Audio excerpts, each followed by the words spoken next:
Сайн бацхан өрхөмөг үзэгчдээ даваа гарагийн 20 цаг болсон байна. Тэгээ та бүхэндээ NBA Talk хүрэхэд бэлэн болсон байна. Тэгээд угаасаа даваа гарагийн 20 цагт л хүрдэг. За тэгээд та бүхэндээ хэлэхэд өнөөдөр бид нар тусгай зочинтой байгаа. Тэгээд бид нар бол ер нь жилдээ 1-2 удаа ахмадаа хүндлээ. Тэгээд ер нь нөгөө ахмадуудаа дурсъя гэдэг ингээд бид нар бас ганц хүмүүсийг оруултыг. Өнөөдөр тусгай зочин маань ялтман ирсэн байна. Тэгээд NBA Talk бүрэн бүрэлдэхүүнээрээ байна тий. Ялттай баяр хүргэе. Сайхан. Үгүй бас нэг хансыг орж ирэх юм. Баяр хүргэе. Бас хаяас орж ирж Баяр хүргэсэн баярлалаа. Байгаад нь баяр хүргэе гэх юм уу дээ. За тэгээ мэдээж хэрэг NBA Talk-ийн ерөнхий байдагч PC Mall электрон бараа нэгтлгүүр PC Mall тавхан Apple, Samsung, Huawei, Honor брэндийн гаргасан тавхан ямар ч уучлахад эзэмгээр авах боломжтой. Тэгээ электрон бараг PC Mall сонгороо за мөн нэвтрүүлгийн ивэнтгэгч илүү тийм үл Pepsi брэнд байгаа гэдгийг хэлэхэд тавхандаа таатай байна. За тэгээд бүгдэнд нь орой мэнд. За тэгээд тоглолтууд дээр өнгөрсөн л оног бас бүх юм үдсэн юм зү. Зам байсан юм ер нь. Баясаа. Тэнэ. Манай би бол үзээ. Андра. Манай өгөө. Ер нь NBA-тэй хэр ойрхон байсан юм. Өөрсдийн багаар нийл үтсэр бол харсан уу ер нь? Ойлээ. Бүгдийн л мэдээлэл сайн байгаа тий Андра. Яг нэг нь орой тоглоо, нэг нь өглөө тоглолцдог. За үзэж болно л та. за бас тийм ээ. Тэр бас тээ too much цагс байлаа тий. Тийм шүү дээ. Өглөө цагс орой Монголд. Тэ гоё тий. Өглөө цагс орой цагс шөнө цагс шүү дээ. Яг тийм байна шүү дээ. Одоо яг тийм байна. 3 сар ер нь тийм байдаг гэсэн үнэн л юм байна.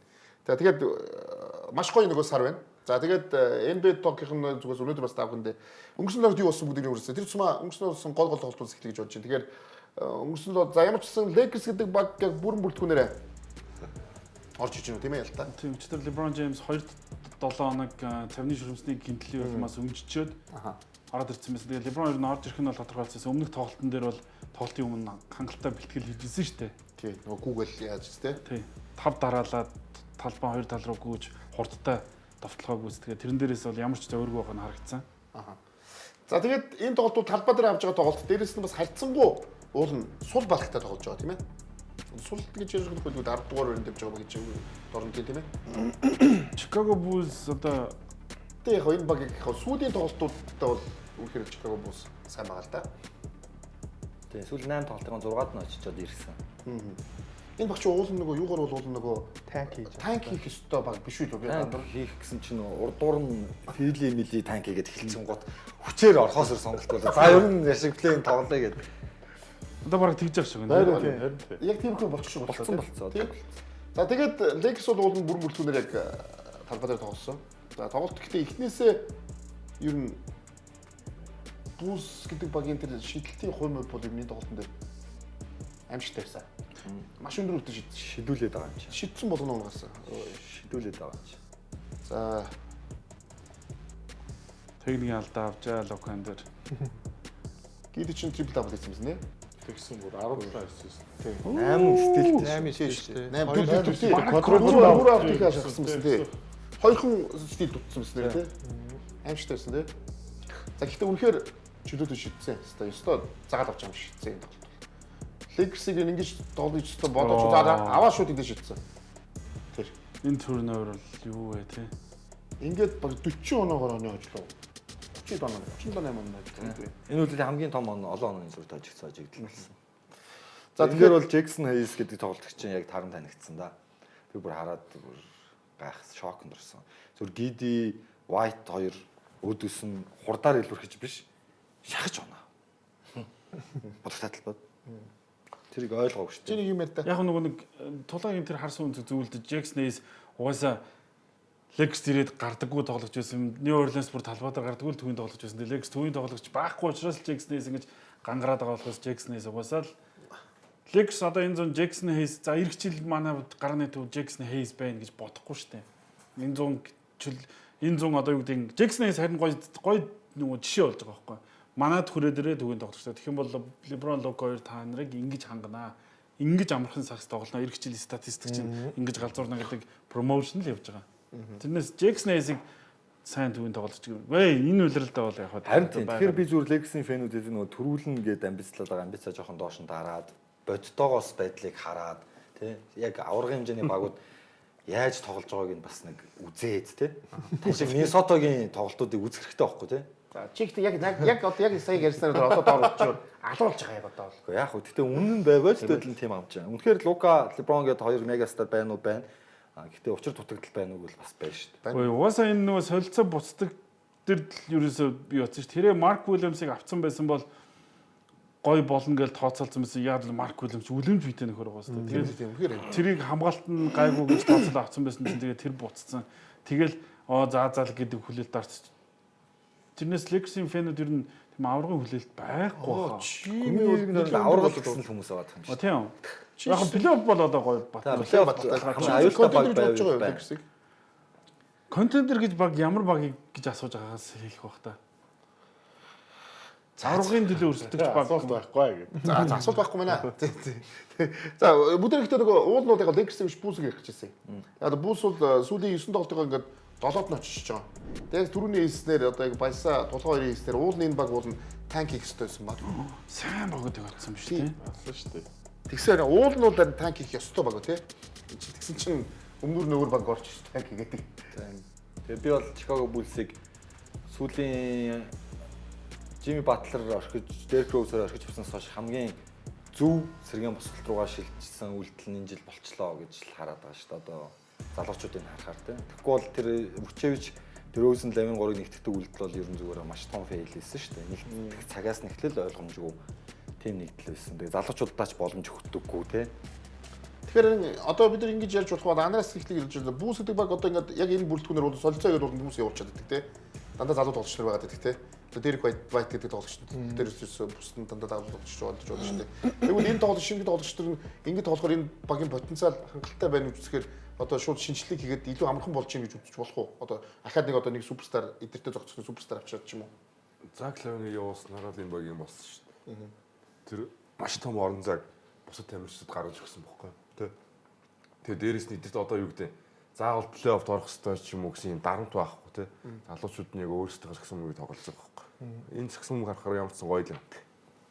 Маш яг их үйлрэл мөлрэл бүр амар сайн болно гэдэгт бол одоохонд бол итгэхгүй л тий.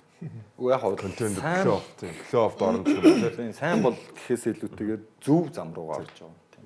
Ирээдүйн Чикагоч одоо миний мэдхээр энэ 2000 оноос шидэн чудаа зөв зам руугаа ороо. Гэхдээ энэ удаагийн арай дээр байгаа шүү дээ. Ядаж залуучууд нь одоо энэ гурав бол жишээ нь байж гэдэг надад бол арай гэрэлтэй харагдаж байгаа байхгүй юу? Жош гэдгийн сүүлийн 10 тоглолтыг харах юм бол тийм бай. Бараг л трипл дабл дончилж байгаа. Тэгээ эргчил гэрээгээ сонгохтаа бас нэлээд өндөр дүнтэй гэрээгийн тулд бас ингэж тоглож байгаа юм болоо гэж бодож байна. Тэгээд ер нь зөвхөн тоглолт нь аюу ойлгомжтой болчихж байгаа юм болоо л гэж бодож байна. Хин одоо яг одоогийн лидер нь хин яг онооны лидер нь хин холбохын юм ч юм уу. Хин нь яах юм гэдэг нь ойлгомжтой болсон баг харагдаж байна. Тэгээд сайн тасгалжуулагч ч юм уу сайн сагсан бөмбөгөө тодорхойлцсон багууд юу яаж явж байгааг бид нар энэ үйлрэл харж байгаа шүү дээ. Detroit Pistons-ээс ахуулаад тэгэхээр Chicago-д сэтгэл найдвар бас байгаа болов уу гэж харагддаг. Яг ингээ энэ хүчлэгтийг харахаар Kobe White ч гэдэм үү те. Энэ хамгийн яг сонирхол ачаад тоглолтын Buzelis гэдэг тоглогч байгаа байхгүй юу? Өнгөрсөн жилийн драфт одоо орохоос өмнө жилийнх нэг жил үйлрэлийг өнгөрүүлэхэд драфтын номер 1 сонголтч байх боломжтой тоглогч гэж ярьж ирсэн энэ тоглогчийг Chicago Bulls багийн ирээдүй гэж одоо маш олон хараад байна л да. Мэдээж тоглолтын дээр нь ганцлог алдаатай зүйлүүд байгаа. Тогтмол одоо өндөр өвтө 3-аар шийддэггүй ч гэдэм үү те. Тэгээ маш атлетик юм цагаан тоглогч байгаад байна. Тэгээд энэ тоглогч дээр ирээдүйгээ босох юм болов уу гэж харж байна. Яг тэр нэг юу гэж байна. Яг Kobe White бол өнгөрсөн жилээс харсан Kobe White бол үнэхээр лидер болцсон юм байлээ тийм. Zach Lavine, DeMar DeRozan хоёр байхад Kobe White хийж хажуунаас нь гарч ирсэн. Одоо Kobe White-ийг ирлээ гэхэд үгүй ирсэн байхад энэ 29 оноо 30 оноо донцолж байгаа бол гайхаад ах зүйлгүй. Тэгээ сая энэ нөгөө сүүлийн энэ тоглолтуудыг харахад Chicago Bulls яаж хожоод байна вөхөр оноонд уралдаж дандаа хожиж байгаа юм. Дандаа оноонд уралдаж. Дандаа энэ Lakers-тэй сая тоглосон тоглолтыг харахад ерөөсөө бөмбөг аваад урагшаа, хамгаалалт байрлахаас өмнө урагшаа, байрласан товтлоо явахаас өмнө урагшаа ингээд дайр. Тэгэхээр энэ бол Chicago Bulls-ийн товтлоо явж байна. Яг энэ жишээ нь цагсан бөмбөг плей-оффд ялахгүйг бол эргэлзээд байгаа байхгүй. Тийм учраас гоёо хөгжүүлж анартаа санал нэг байна энэ Buzelis гэдэг ямар гоё тоглогч. Гоё тоглогч. Баясаа Booster чинь тэгээд дээрэс нь нөгөө Boost бол хурдан бас яг өстой нөгөө ялтын дээр маш олон удаа энэ шинжилэлт хийж чинь л да. Одоо шинжилэлт хийхдээ юу ямар хөө байх бол.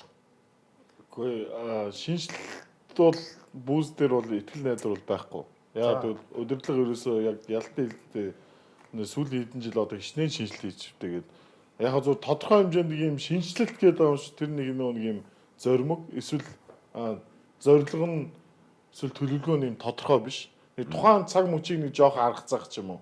Тухайн дүр зурглалыг нэг юм жоохон одоо өөрчлөх гэж л оролцож байгаа зүйлс. Тэгээд энэ бүрэлдэхүүн дээр хожоодох шаардлагыг үндэ хаалга байна. Плей-оффт орохдоо ямар ч хэрэг байна. Гэхдээ Chicago Bulls гэдэг багийн түүхийн авдар явах юм бол үргэлж дандаа суперстаруудыг төрүүлдэг, дээрээс суперстаруудыг авчирдаг тийм баг. Яг Америкийн 3 дахь том хот тийм ээ. Тэгэхээр мэдээж зах зээл хангалттай байгаа юм шиг тийм. Сая тань хэлж штэ. Жош Гиди энэ үйлрэлд ингээд том гэрээ авахгүй сайн тоглоод байгаа. Эн чинь Чикагод муу байхгүй. Тийм шүү дээ. Жош Гиди том гэрээ өгнө гэдэг чинь Оклахома энэ тоглогчоос татгалзаа Чикаго Булс төгсөн байгаад тэрийг нь ингээд сайн тоглоодсан өндөр гэрээ өгнө гэж ирээдэг л хорлох юм байна. Жош Гиди ямар тоглож болох юм? Хэзээ ч авастаар болохгүй. Жош Гиди яг ийм дунджаар ингээд нөгөө трипл дабл хийгээд байдаг. Тэгтээ хамгаалдаггүй ялдаггүй тийм тоглогч багийн л тоглогч шүү дээ. Тийм учраас л энэ тоглогчоос Оклахома татгалзаад бүр байхад нь сэлгэн цуулгаад талбай дээр гарахгүй болгож ийж нэг юм өнгөрсөн жил тоглоо шүү дээ. Тэгэхээр би бол Жош Гидийг ингэ сайн тоглож байгаа биш. Харин Бюзелисээ сайн тоглуулад илүү бүр хэрэг мэдлэг нөгөөд явбал тэр дэргүү одоо Никола Вучевичийг зарах гэж үйл тамаа хэдэд бараагүй.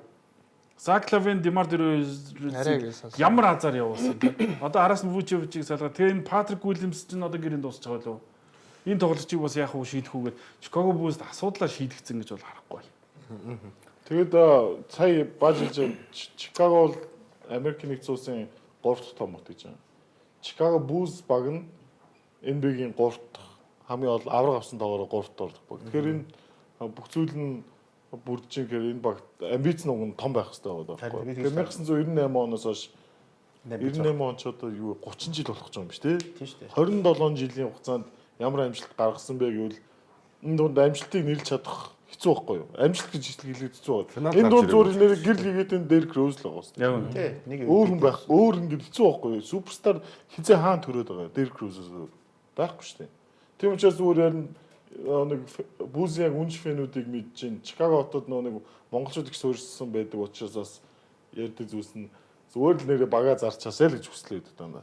Тэгэхээр энэ баг зүгээр эрс шинжлэх хийх хэрэгтэй. Тэрнээс яг ялтаа хэлж байгаа шиг Гидид Макс гэрээ өгөх юм бол тэгэл ер нь дахиад хэсэгтэй нэг сайхан гулрна гэж.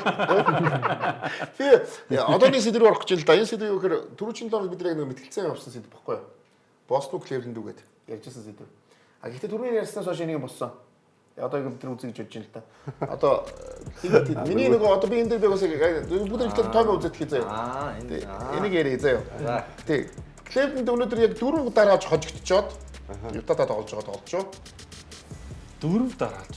4 дараалж. Би одоо яг энийг үзчихээ, тойм үзчихээ яг энийг асуулт гэсэн заяа. Энэ хүмүүсээс нөгөө Клевленд гэдэг хүмүүсээс асуу. Энэ өнөөдрийн тоглолт гэсэн. Өнөөдрийн тоглолт. Энэ бол ёстой нөгөө баг нь автоматар танк хийж байгаа баг тий. Тийм багтаа тоглож байгаа шүү. Кубер флагийн төлөө явж байгаа юм багуудын нэг. Хүсээд ч нөөгт хожигдохгүй гэдэг. Тэр нь лөө. Тий. За ихтэй ярина. Цөмөр гоё ярилцсан. Ярил л да. Одоо энэ тоглолтыг яг за тийм энэ тоглолтоос хожигдсон тоглолт. Хожигдсон тоглолт гэдэг. За Клевленд итгэхгүй байгаа шалтгаан юу гэсэн байхгүй юу? Нэг л шалтгаан байгаа. Миний хувьд. Баг яагаад нэг хожигдохороо ийм одоо унаад байна уу? Тийм. Би нэг гайхаад байгаа. Ягаад тэгэхээр энэний өмнө бас 15 очоод 12 очоод бас 4 дараач очигдсан байхгүй юу? Сая тэгсэн чинь 16 дахь хожлоо 15 16 дахь дээр очигдсан шүү дээ. Тэгээд дараа Evan Mobley байхгүй гэж бид нар ярьсан. Тэгээд дараа Evan Mobley шууд ирсэн. Evan Mobley ирээд ирсэн тоглолт Clippers Kings одоо 3 тоглолт дараад 4 тоглолтыг тоглочихсон. Magic яг бүр тоглосон шүү. Нэг хожигдохороо дандаа яагаад ингэ. Энэ багийн ганц юу сайн баг чинь олон очигддгүй үстэй тулгаа. Энэ зөв үгтэй. Сайн баг хизээж 3-аас биш очигддгүй гэдэг бүр яриа байдсан шүү. Энэ бид бүр тэрийг бүр заавал ярьдаг. Сайн дараалж хожигддгүй гэж байна. 3 дараалж хизээж очигддгүй гэдэг янараа зөв биз тийм яриа байдаг сайн баг байдаг шүү дээ. Энэ одоо бидний нөгөө байдаг. Гэхдээ энэ дээр шалтгаан бол байгаа шүү. Ямар шалтгаан гэж байгаа. Одоо зөв энэ бид гэж байгаа. Та ямар нэгэн байдлаар яг 16-0 гэсэн ран 3 удаа хийсэн багийн ямар нэгэн хэсэг нь байж үзсэн үү? Одоо чи чинь надтай хамт адилхан байгаагүй шүү. Гэхдээ ерэн зүгээр яг би одоо яагаад 4 хэлсэн тайлбарлах гэдэг шүү. За. Сэтгэлзөө энэ баг бараг жоохон амралт хэрэгтэй байхгүй. Байнгын хожоод айгүй хожицсан. Одоо очоод 5 очоод тэр чинь плей-офф эхлэхээс өмнө уцаад тэр хэмнэлт одоо хожлог хэмнэл дээр очих гэж уяасаа тааруулсан шүү дээ. Тэгнээс энэ 4 хожигдлоо яг өмнө энэ багт. Шалтгаалтай зүйл биш үү? Яг. За тийм байж болно л да. Хүн бол Тэгээд эсрэгээрээ нөгөө дөрвөн хожсон дөрвөн баг нь бол бүр хожил усаагаар шиг хэрэгтэй дөрвөн баг байгаа байхгүй. Тэгэхээр сэтгэл зүйн хувьд бол шал өөр гарч ирж тоглож байгаа нь бас ойлгомжтой. Гэхдээ нөгөө талаас таны хэлсэн үнцэг бас зөв. Ингээ олон дараалж хожигдож болохгүй тий. энэ чи хоёр тулаад гарчихлаа шүү дээ. 15-4 ингээ явчихлаа шүү дээ. Яг тэгш өмнөх нь бас тэгсэн шүү дээ. Бас нэг Нэг удаа тэгсэн. Нэг удаа 3-4 энэ ч хоёр дахь нь байхгүй ингээ. Тэгэхээр нэг хожигдохоор ингээ сэтгэл санаа эсвэл унаад байна уу? Тэгээд одоо плей офф тааш нэг хожигдохоор ингээ дараа дараач дөрөв хожигдоод байгаа. Нэг багтаага тоглох юм чи юу гэж тэгж идэв. Энд чи өөр багтаа тоглож байгаа. Гэхдээ энэ сэтгэл зүйний асуудал муу юм уу биш үү гэж би асуусан байна. Яг баг бүрэн бүртгээрээ тоглоод байгаа байхгүй. Эмбэг тэргүүлж байгаа баг тоглоод байгаа шүү дээ. Сэтгэл зүйн асуудал мөн шүү дээ. Харин жоох тодорхой хэмжээний ядралт сэтгэл зүйн хувьд үнэхээр ингээ burned out болцсон байгаа байхгүй юу? 16 дараа дараалал хойцны. Тэгэд нэг хэсэг явахд жоохон чойрохгүй байж болно шүү дээ. Тэгээд айгүй би ингээд айгүй хожиж байгаа гарлаа л та. Тэгээд одоо энэс цааш ингээд Одоо яг чойрох боломжтой байна байхгүй юу? Биш одоо би ингэж бодохгүй за зүгээр ярьж байгаа. За ингээд яриад бүгдийг нь хожичлаа. Плейфоо бүх тоглолтуудыг хожичлаа гэж бодъё. Бүр бүгдийг 4-4 шүүдэ гараад ирчих. Босс тосч ихний тоглолтыг хожигдсон чи сэтгэлээр нөгөө 4-7 хожиж 4-0 дуусчих юм бол ч. Харин тэгээд нэг багтаага тоглоход юу гэх юм. Тэгсэн сэтгэл зүй ядрах биш улам аврагын төлөө дайраад эхлэхэр чинь арай өөр сэтгэл зүй. За ихтэй бүгдийг харъя те. Нэг удахгүй нэг хоёр дээр харъя. Босс нэг ялуулчихад байгаа юм уу Cleveland Cavaliers-ыг. Үгүй энэ хоёр багтсан мөлий яг. Хоёр багтсан. Бүгд хоёр багтсан ба. За Бостон энэ хоёр Cleveland тэнд Бостон байсан шүү дээ. Би бос. Тэнэ Бостон чи баясаа Бостон Cleveland баха. Анар Cleveland. Би бол гэхдээ аль нэгийг сонгоогүй Байхаа гэдэг шүү дээ. Анар. чи Cleveland Анар Cleveland. Би тэр Бостон тэний тэр Бостон. Би ялт энэ дэр байгууд ялтаас үйдгүү. Ялт Бостон Cleveland үү? Босс шүү дээ. Миний ганц итгэхгүй байгаа шалтгаан Darius Garland шүү дээ. Эсвэл Garland. Тийм Garland хэтэрхий намхан байна, хэтэрхий жижигэн байна. Garland-гүйгээр Cleveland-ийн довтлогоо явдаггүй гэсэн мөртлөөс Garland өндөр хамгаалтын эсрэг тоглохоор амар хэцүү тоглодог. Дээрээс Garland-ыг амлаж аваад довтлоод байдаг. Би одоо хүртэл энэ Strus-ийг биш энэ яг DeAndre Hunter-ыг гараанд гарахгүй ерөөсөө ойлгохгүй байна. Одоо тэг Boston-доо тоглохдоо тэх юм болов гэж бас тэгсэнгүү тэгээд мэдгүй. Би бол Darius Garland байгаа учраас бол итгэхгүй л байна. Энэ удирлын угаасаа яг Америк ч гэсэн энэ Cleveland Cavaliers яг ингээд ялах баг мөн үү одоо ингээд аврах авах мөн үү энэ гарах хэрэгтэй яриа байхгүй. Яг бол NBA-г тэргүүлж байгаа баг штэ. Тэнгүүд үйл итгэх чи зөндөө байгаа. Brian Windhorst-аас ахвал угаасаа Cleveland Cavaliers-ыг бол удирлын бага гэж тодорхойлж байгаа экспертүүд байгаа даахгүй. Надад ч гэсэн Garland байгаа цагт бол Mitchell өөрөө намхан штэ. Хажууд нь бүр нэг намхан хүн байх гэдэг байгаа. Тэнд Drew Holiday, Derek White хоёр яа. Тэр хоёр чинь хэнийг авчих штэ. Мэлээ. Jared Allen Mobley хоёрыг авчиж байгаа ш тэр хоёр. Харин довтлооны санаачлага. За Mobley-г авахгүй махад Jared Allen-ыг бол нэг ам болно ойлгомжтой. Тэнгүүд уртлын шугам нь угаасаа Boston ч өндөр болж байгаа. Тэгвэл Embiid тогийн гişүүд энэ 3-3 байгаа юм шүү дээ. Тэгээ Mitchell Cleveland юм уу те? Бостон. 3 Бостон юм биш үү? 4 Баясаа байгаа даа. Тэр Бостон 4-2 байгаа юм шүү дээ. За Би бол тэгтээ яг Cleveland гэж бол хэлээгүй. Cleveland-ийн талаас хожих боломжуудыг л хэлсэн. Яг та асуумад бол би хэлж чадахгүй байна. Илүү боломжтой. Анарыг дэмжиж Cleveland-ийн хожих боломжуудын талаар нь дурдж ярьсан. Одоо энэ чинь 3 сарын ташаа мэдээлэл хүмүүст өгөх юм. 3 сарын зөв шүү дээ. Ташаал байх зүг шүү дээ. Би банк ташаа. Тийм, ташаал байх хэрэгтэй. 3 сарын дунд үед 3 сар төгсөж чинь гэж чинь одоо энэ бол багуудын хан бүр ингээд нэвчүүт харагдсан үү шүү дээ. Тэнгүүд одоо тэрэн дээр энэ ингээд сэтгэл зүгээр унж байгаа учраас ийм байгаамаа. Энэ ингээд явж нөгөө алхаад байгаа учраас хожигдоод байгаа юм гэдэг шалтгаан юусоо байх эсгүй байхгүй. Яг одоо ямар сагсан үзүүлж ийн яг тэр сагсан бомбог л плей-офф харагдана. Тэнгүүд плей-офф гингүүд гинт супер хүч ороод гинт амар хамгаалаад гинт хураас шийддэг үе гэж байхгүй шүү дээ. Одоо яг байгаа бүх юм аль талаас жоохон чанараа нэмэл плей-оффд орж байна. Тэгэхээр саяны нэг алхахсан баг байсан шүү дээ. Тэр багч ихтэй сайн багуудтай өөр тоглоод байгаа шүү дээ. Яг тэр чинь сайн багуудтай өөр тоглож байгаа гэсэн энэ алхвал ийм чанар байна гэдэг нь л харагдаад байгаа байхгүй. Тэгэхээр энэ алхалт бол ер нь ирээдүйд гарч ирнэ гэсэн үг үү те. Алхдаг шүү дээ. Алхдаг. За тэгвэл нэг үлрэл санаж байна Лекс нөгөө хамгийн их алхсан багаар тодорхой шүү дээ. Тийм шүү дээ. тэгжүү ирээд интернетээс бро хоёр ингээл алхаад явж байгаа. гэхдээ тэрийг бас гаргаж ирэх юм уу те. Хамгийн алхсан гэдэг юг бас статыг гаргаж ирэх гэдэг амар юм те. Тэр алхачаад хамгийн муухай харагддаг ш. Тийм багууд ер нь олон айгу ганцхан энэ бич ер нь зөндөө харагдахаар айгу муухай харагддаг те. Манай лиг дээрс нэг хүн бас алхаалаа. Гэхдээ одоо Казансыг хүртэл тэгэл байгаа юм ингээд алхаалаа. Яг тэгж жагаад ингээд дайрах үедээ дайрчаад байгаа. Хамгаалах үедээ хамгаалчихад байгаа. Тэгээ босод үед. Тийм. За бүгдээ дараагийн тоглолтыг үзье. Өвтө Cavs-ийн талаар бол бид нар бол энэ хангалттай явах хаа. Угаасаа NBA-г тэргүүлж байгаа баг үргэлж ярих байх тийм. Тэгэхээр дараагийн сэдвээр за Warriors айдан тоглолт эхэлсэн. Атланта эхэлсэн. За яг одоо нэг хамстай нэг бол нэг өмнөх тоглолтын дээр Curry гимт гимтсэн. Энэ өмнөхөө гэхээр Энэ өмнөх төр тоглож явах явц. энэ өмнөх тоглолт нэр гимтсэн. Тэгээд ингэ ихний тоглохгүй. Энэ өмнө чи Торонтог очиж байгаа. Торонто дээр тоглов. Торонто дээр гимтээ. Тэгээд яг энэ тоглолт. За тэгээд энэ тоглолтууд яг Curry-г тоглож байгаа тоглолт. Тэрний өмнө Milwaukee-д тоглож байгаа юм. Milwaukee-г хож. Харин тийм. Milwaukee тоглож байгаа. Энэ Steph Curry-г хоёр дахь тоглолт. Энэ 6 айлын тоглолтын нь хоёр дахь нь шүү дээ. Тийм шиг байна. Одоо Warriors дээр одоо ямар ч юм. Одоо ингэ Warriors-ийн за энэ хайлайтуудаас харахад Warriors-ийн хийж байгаа давтгаанууд дандаа будагтай талбараар дайрж байгаа. Атланта очиод нөгөө талаас чи шидчихэд байгаа юм. Тийм. Энэ шиддэг баг шиддэггүй баг хоёр тоглосон шүү. Curry явахгүй бүр шидэхгүй л дээ тий. Шитгэхгүй лог нь бол Golden State Warriors-ийн гэсэн юм биш болчихж байгаа шүү дээ. Ер нь бол. Гэтэ яг үнэн юм байлээ. Ялт дээр яг ярилцсан юм аа. Тэгсэн ер нь нэрнгэсэл шид хүмүүсийг харахаар Шийд хүн байхгүй. Шийдэх юм байна. тэр үнэн. Бад хийлэл байгаа шүү дээ. Тэгээ Body Hield Curry хоёроос өөр шидэхгүй яг шидэхгүй. Дахиад Moody будагтай талбар. Хоёр дугаар өмнөөс л хэлээд байгаа шүү. Ганц аюулын тэрэг тий. Санаж байгаа шүү. Тий. Тэгээд бас би хүлэмжшүүлсэн. За тийм байна. Тэгээд одоо Green-ийг шиддэг гэж хүлэмжшүүлэхгүй л одоо өөр юм шүү. Амар сонирн байгаа. Бид нар ингээд Warriors-ийн сагсан бөмбөгийн ирэн үе чинь 3-ын шидэлтийг өөрчилсөн баг шүү дээ.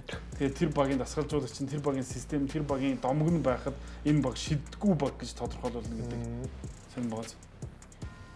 Ямар сандаа Draymond Green гарч гураа шидэд авах гэдэг. Тий. Систем хадгалж шүү дээ. Систем хадгалах. Тэгээд тэрийг бүр нөгөө Steven Adams хэлсэн шүү дээ. Нэг л боломж байна. Бүр финал хүрэх боломж байна. Draymond Green яг тэр сул гарснаа хийгээд гэхэд бол гэж байгаа байхгүй. Одоо зүгээр чинь Кумингагийн оронд арай нэг өөр тоглогч байсан бол тий. Ройл адилхан мөртлөө. шийддэг. Одоо Cam Johnson л орж ирдэг боллоо. Ерөөс нэг өндөр нуруудаг шийддэг хэрэггүй акт байгаа тоглогчээр нэг тиймэрхүү тоглогч байсан бол бас арай Энэ дундаас арай өөр. арай гайгүй шитгэр Moody шиднэ. Нэр. Body Hield тэрийг араас Curry нэр. Pajamski арай гайгүй шүү. Би Moody Жинск тийм хов өндөртэй биш. Би Эхний жилдээ л сайн би шийдсэн. Moody-г илүү ярих гэж үзсэн. Яг гэхдээ ер нь бол баг тийм үнэ. А гэхдээ бид нар бол одоо Warriors биш Атлантаг ярих гэдэг байхгүй. Атланта бол за угаасаа плей-ний байрлалд угаасаа явж байгаа баг. Тэгээд Атлантагийн бүгдээрээ сүүлийн 10 тоглолтын дүн гарцгаа тийм ээ. Атлантагт айгүй барьцгүй байгаа. Би ерөөсөө Атлантаг ерөөсөө одоогийн болох гэдэг юм уу гэхээр хожоод байна. Одоо хожих гэдэг юм уу гэхээр хожоод айгүй ядсан баг шүү. Индианаг хожсон юм байна. Ихтэй сүүлийн тоглолтоос ихийг ядсан байгаа. Бруклин гэж. 7 тоглолт 10 тоглолтыг 7-д очиж байгаа байхгүй сүүлийн. За одоо тэр 8 тоглолтууд батар очих юм байна. Дараагийн батар очих юм байна. Хөрх юм уу Philadelphia даална. Тийм. За тэрний дараагийн Тэр зүгээр хожигдох хэрэгтэй болцсон одоо өнгөрсөн. тэр одоо ингэ найраг үүснэ. Одоо угаасаа бүр шууд сэлгээний сэлгээ тоглож байгаа шүү дээ. Бүр Бүр шүү дээ. Гэтэ оноо аягүй их байна те. Хожих гээд байгаа юм шиг л оноо авах юм яа. Жилиг гэж тэгдэж шүү. Тий 130 40 оноо авах хамгаалахгүй. Тий тэгээд хожигдчиход байгаа. Тэгээс оноог бол хожих гээд байгаа юм шиг оноо авах. За тэгэхээр Атланта гэдэг баг дээр бүгд ярил л да. За яг Атланта бол уул нь бид чинь нөгөө за энэ өдөрлөн дуусчлаа. Тий тоглож нь гимтээд гэж ярьж ирсэн. Энэ баг бол гэхдээ бас тим ч амархан бас бууж өгөх баг бас биш байна тийм ээ. Энэ тал дээр тулгаа Атланта дээр. Угсаа юу нь тодорхойлж байна. Сэлгээний гол тоглогчоо явуулаад сэлгээндээ бас дахиад гол хоёр тоглогчтой болцсон солилцоон дээр. Жорж Нян, Карис Левер хоёр яг чөлөөтэй сагсаа тоглоод сэлгээнээс тогтмол 25-аас 30 оног яг тэр хоёроос тогтмол ирээд байгаа байхгүй. Багада 25 оноо нийлээ авчиад. Тэнгуут тэр нь болохоор сэлгээний тоглолтын тэнцвэржүүлж өгч гин гэж харж байна. Тэгээд яг бас нь л ер нь бүүлс шиг хождог сагс бол биш. Гişээ үдэл биш. Тэгээд удирдлын тоглолтоор л хожоод байна. Тэрнээс шиг онцлоод ах юм бол Плейнд явж байгаа зү. тийм. Плейнд бол батараа. Плейнд орхон тодорхой бол батараа орж. Тэгээд таны хэлсэн үг нөгөө бууж өгөхгүй тэмцдэг гэхээр бууж өгөхгүй плейнд орлоо гэж байна. Плейнд бууж өгөхгүй тэмцэж байгаа байхгүй юу? Улирал болгон плейнд бууж өгөхгүй тэмцдэг байна. Яг хоо иргэжлээс нэг тоглогч нь бас нөгөө бэлтээс ирээд яах юм байгаа. Энэ жилд бол одоо Атланта чинь Zach researcher гэдсэн байгаа даа. Апшид тоглоод байгаа. Хин аут хүрсэн нь Джейлен Джонсон. Джейлен Джонсон. Тийм шүү дээ. ч одоо ганц хамгаалт нь одоо ганц юм. Сайн хамгаалж байсан. Даниэл Дайн юу байгаа шүү дээ, тий. Стилэрээ 200 стил хийсэн хамгийн залуу тоглогч болсон. Тэгээ энэ өдрөл NBA-г стилэрээ тэргүүлж байгаа. Тийм шүү дээ. Дээрээс нөгөө most improved тэр мэдэрс ярьжсэн тий. 200 бөмбөг тасалт хийсэн байгаа. Юу, анараа юу гэж бодож байна? Атланта дээр ярих юм юу? Ингээд Атлантаг бидний ярихаар одоо Dyson Daniels ч юм Jalen Johnson гэдэг айгуу сайн хамгаалалттай. Комо ч юм уу Капеда шот блокер гэл ингээл амар атлетик гой залуучууд байгаа мөртлөө. Анар энийг баян хэлж байгаа. Ярьлаа ш Golden State Warriors хүртэл 1-9-ээр нэг бутаал бүрэн дайрж ороод оноо аваад ш. Тэгэхээр эдгээр хитрхи софт байгаа даа. Хамгаалах гэсэн ямар ч менталити байхгүй. Багийн хамгаалт гэж байхгүй. Зүгээр л нэг хүмүүс хамгаалаад тэрийг муу гэдэг байгаа. Анарын онцолж байгаа. Тийм болохоор сайн багийг ч заримдаа шидэлтэн унж байгааг төжөөд муу багийг багч заримдаа ингээ шидэлтэн унахгүй тожигдсон. Яг одоо анар дасгалжуулагчээр асууя. Ер нь аль сагсан момгод багийн хамгаалт хинээс эхэлтээ? Багийн хамгаалт За багийн хамгаалагч 5 талбай дээр байгаа 5 тоглогч хинээс нэг эхэлтээ? Лидерээс эхэлтэй. Бүгдээс нь урдаас холбогчоос холбогчийн харьтаа. Харин тий. Трейнг угаасаа хамгаалт асуултыг бид нар мэднэ шүү дээ. Гэхдээ нэг хүнийг бол хамгаалт нэрээр нууж болно гэдэг. Тий. Тэгэхээр бид нар яалчгүй Трейн гэхээс илүү багийн хамгаалтлаас их ярих гэдэг байгаа байхгүй юу? Бүгдээ сайн хамгаалдаг ч гэсэн те багаараа сайн хамгаалдаг. Тийм. Гэтэ яг сая тэр хин Тэр нь илүү үнэн баг. Джейлен Джонсны өдрөл дуусангууд солилцоо ичж байгаа шүү дээ. Солилцоогод нэг бас хамгаалтын гол хүмүүсийн нэг өгөөд оронд нь авсан 2 үнэ наар да. Хамгаалтгүй довтлохоо зөв өгдөг авч байгаа. Тэгэд одоо яг энэ хожигдгүй сүүлийн зүгээр ингээд сайн байгаад ингээд итгэхээ сайхан задгаа тэгээ сайхан уралдъя гэж хамгаалалтаа уралдъя тий. Тэгээ өдрөлд бол яг болно тий. Өдрөлд энэ цагсууд өдрөлдөө хожиж шүү дээ. Хожлоо шүү дээ. Плей-оффын сагс биш гэдэг одоо. Тэгээд ер нь бол гэхдээ яг энэ Атланта Хоксыг яг чинд оруулсан юм. Яг дорндоос яриаггүй багаад Атланта Хоксыг бас 10 Дараагийн баг гэж хэрэггүй баг. Харин дараагийн багийн нэрийн одоо ярих гэж бодчих. Дараагийн баг бол айгуу тийм хар юугаа зогсоолоо. 10 дараалс нь юугаа яг өнөөдөр шинэ усан тоглолт. Энэ ихтэй бол нэгдүгээр үедэр их гоё тоглож ирсэн шүү. Тэгсэн чинь тэгэл яалтч бас юу заагаад дасалжуулагч тий мундаг байлээ. 10 тоглож өгч одоо тэг инээрээ юу бодож байсан бол энэ баг тий 10 дөрөв ойр дөрөв бол энэ хожигдсан бол байна. Дараалж Өнөөдөр ойр тэр нь 10 дараалж хожигдсан баг байгаад байгаа юм. Андрю Уиггинс өнөөдөр онцгой болсон шүү дээ. Тэгээ Wiggins 42 авсан. Үнэхээр галзуу болсон. Ер нь бол Wiggins ингэж тоглосон нөхцөлд бол Warriors тодорхой хождог байсан тий. Үнэ үнэ. Яг ингэж одоо чинь байнга 40 оноо авахгүйч 25-аас дээш оноо аваад ах юм бол уг нь Miami учиртай байхгүй юу? Учиртай. Би тэгээд энэ байм ямар муу тоглож байна. Би энэ тоглолтыг бүтэн үзсэн л дээ. Муу зүйлсээр тогтхооны итгэвч санаачлах жоох муутай гэж. Гөө ихний хагас чинь 6 оноо илүү 4 оноо авсан байсан байхгүй. Тэгээд Хэд дөрөвдүрсэн гэдэг юм бодсон. дөрөвдүр үедээ юусэн анхныхаа 2 оноо ахад дараагийнхаа 2 оноо авсан. Би бүр гайхаад энэ чи тоглож байгаа. Довхгүй байгаа байхгүй. Багийн Баймар лидер довхгүй явахгүй байгаа байхгүй. Уул нь багийн лидер үстэй. Энэ тоглолтыг Тэгэж биднээр тийм хүлээлттэй байх хэрэгтэй. 25 оноо авч явах хэрэгтэй. Би баймыг цэлцэж багийн лидер гэж харж байгаагүй. Тийм Баясаа бол гэсэн Баясаа гэхдээ байм бол багийн лидер мөн үстэй. Одоо энэ багтаа лидер шүү дээ. Өөр яах юм. Тэгвэл тийм шүү дээ. Үгүй тийм ээ тийм. Лидер байх хэвээр хэмжээндээ харахын үнэхээр яг тоглож байгаа. Зүр баймаас баттай одоо зүр үргэлж ирэх хэвээр зүйл нь бол хамгаалт байдаг. Энэ бид 1-5 номерыг хамгаалах цогт бол шүү дээ нэг.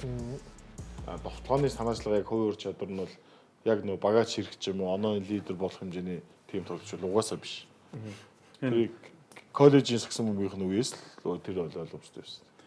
Энэ нөгөө нэг одоо яг ингээд нэг зүйлийн дээр харагдаж байгаа хгүй. Embiid супер од гэдэг чинь юу гэхээр ер нь л ур чадвартай тоглогч гэж хэлж байгаа тийм.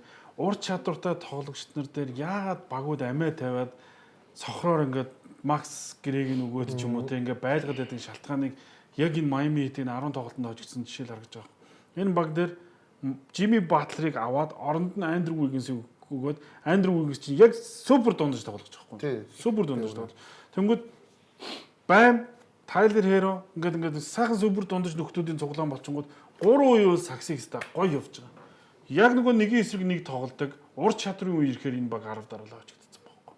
Тэгээд тэнгүүд одоо юу гэхээр ийм учраас NBA чинь ийм Jimmy Butler шиг ааш муутай хэрнээсээ те ийм тоглогчид өндөр цалинтай өгөө гэрээ өгөөд аваад байд юм байна. Ийм учраас Warriors Jimmy Butler-ыг эрсдэл өндөртэй гэрээ мөртлөөсөө жилийн 60 саяг өгөөд авсан юм байна гэдгийг энэ жишээ ингэ зүгээр бодтоор авч байгаа. Miami-ийн 10 хожигдлол ур чадвар дутж байгаа хожигдол өнөөдөр бүр ур чадвар муутай баг гарч ирэл хожигдж байгаа болохоос биш. Юу шаардлага тоглолт төгсгөж чаддаггүй шүү дээ. Яг хөө тэгээд дээрэс нөгөө дундаж тоглогч нар чинь галзуурах юм бол харин очиод байгаа тийм.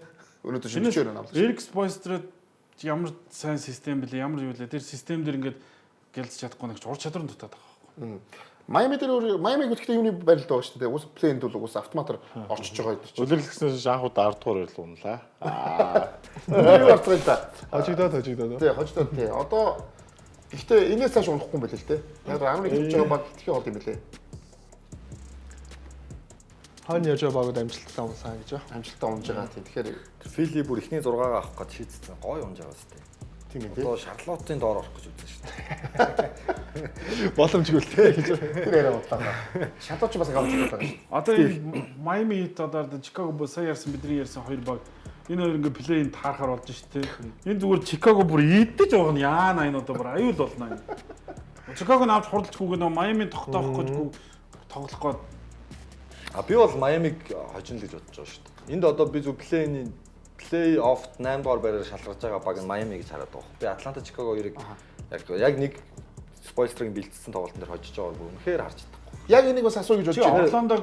Орлондо 7-оор гарах байхгүй яа. Орлондо Атланта 8-аар Майами гарч ирнэ гэж хараад байгаа. Тэгээд Атланта ч Майамитэй тоглох нь шүү дээ. Тийм. 8 төлөө тий. Тий. Яг ингэж юу бодол яг ямар вэ? За Орлондог 7-оор гаргаж байгаа юм анараа тий нэ. Орлондог 7-оор гаргана. Тэгээд 8 дээр яг ямар баг гаргаж бол байгаа. мэддэг. 8 дээр юу ямар баг гэж бодож Тоглолтоо л гарах. Хин жах те. хийж яах вэ? Ус ойлгохтой ба гарч ирэхгүй нь ойлгомжтой л бас 8-аар. 8-аар гараад Энэ Cleveland баг гэхдээ Майами хитэн баг шүү. Би бас арай спонсорд л хэлээ. Нэгээр гарсан баг сайхан юм даа л гэж бодож байна.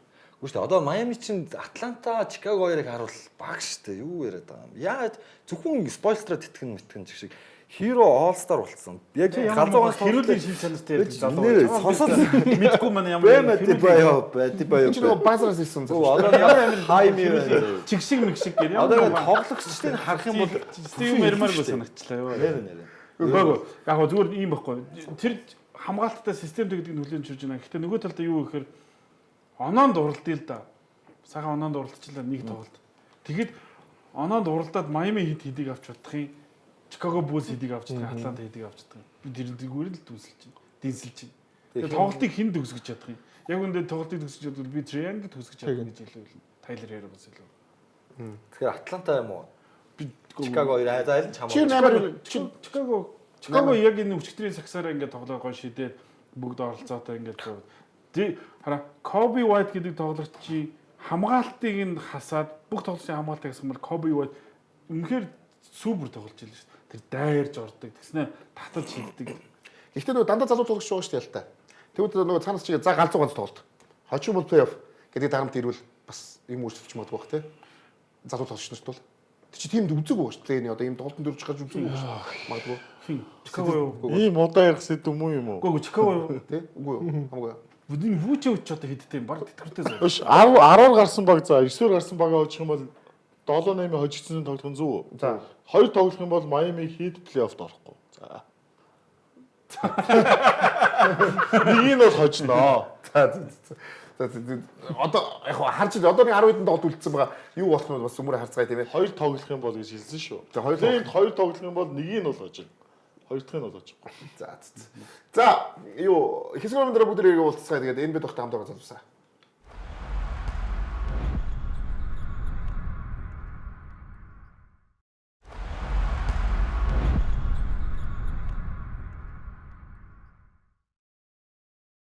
За энэ бид тогтоогоо бүх хүмүүстээ баярлалаа. Тэгээд та бүхэндээ энэ бид тох маань бүрэн бүлтгэхүнээрээ. Тэг өнөөдөр бас нэгэн хүндтэй ирэх нэг бас зочноор оруулсан мэт сууж байна. Нас сүүлдэр та Game Point подкастын хөтлөгч. тийм сайн. Бас манай яг ийм яг тусгай юм уу нөгөө юу яах юм бол Хөөдгүй те. бүртөө шүү. За бүгдээ Clippers-ийн талаар бүгдээ ярьцгаая тийм ээ. Clippers гэдэг байгаа түрүү одоо сая Дорнодын багуудыг ирсэн одоо бүгдээ West-г орцгоё. За Clippers уулын удирлыг бол маш сайн эхлүүлсэн. Өнгөрсөн 7 хоногт муу гэж ярьжсэн баг. Удирлыг бол сайн эхлүүлээд нэг муудаад нэг сайжаад ингэж яваад байна. Орон гар байна те. Тэстэ маш их орон гар байна. Гинтэл тэгэл айгуу сайн байна. Тэгэл сүүлийн 9 тоглолтод offensive rating, defensive rating хоёроо top тэгэхээр 3 аимшигт авах гэдэг. Нэгт. Нэг 7 хоногт муудаад нэг 7 хоног сайж ядах юм тий. Яг бэрхлэгийн плейс тоглогчтой нь ирээд Тэгээд rotation яг гоё болчлоо л доо. За гэхдээ өнөөдөр энэ баг юу болсон? Яг бүсийн тэргүүлж байгаа тавхтаа тооссон.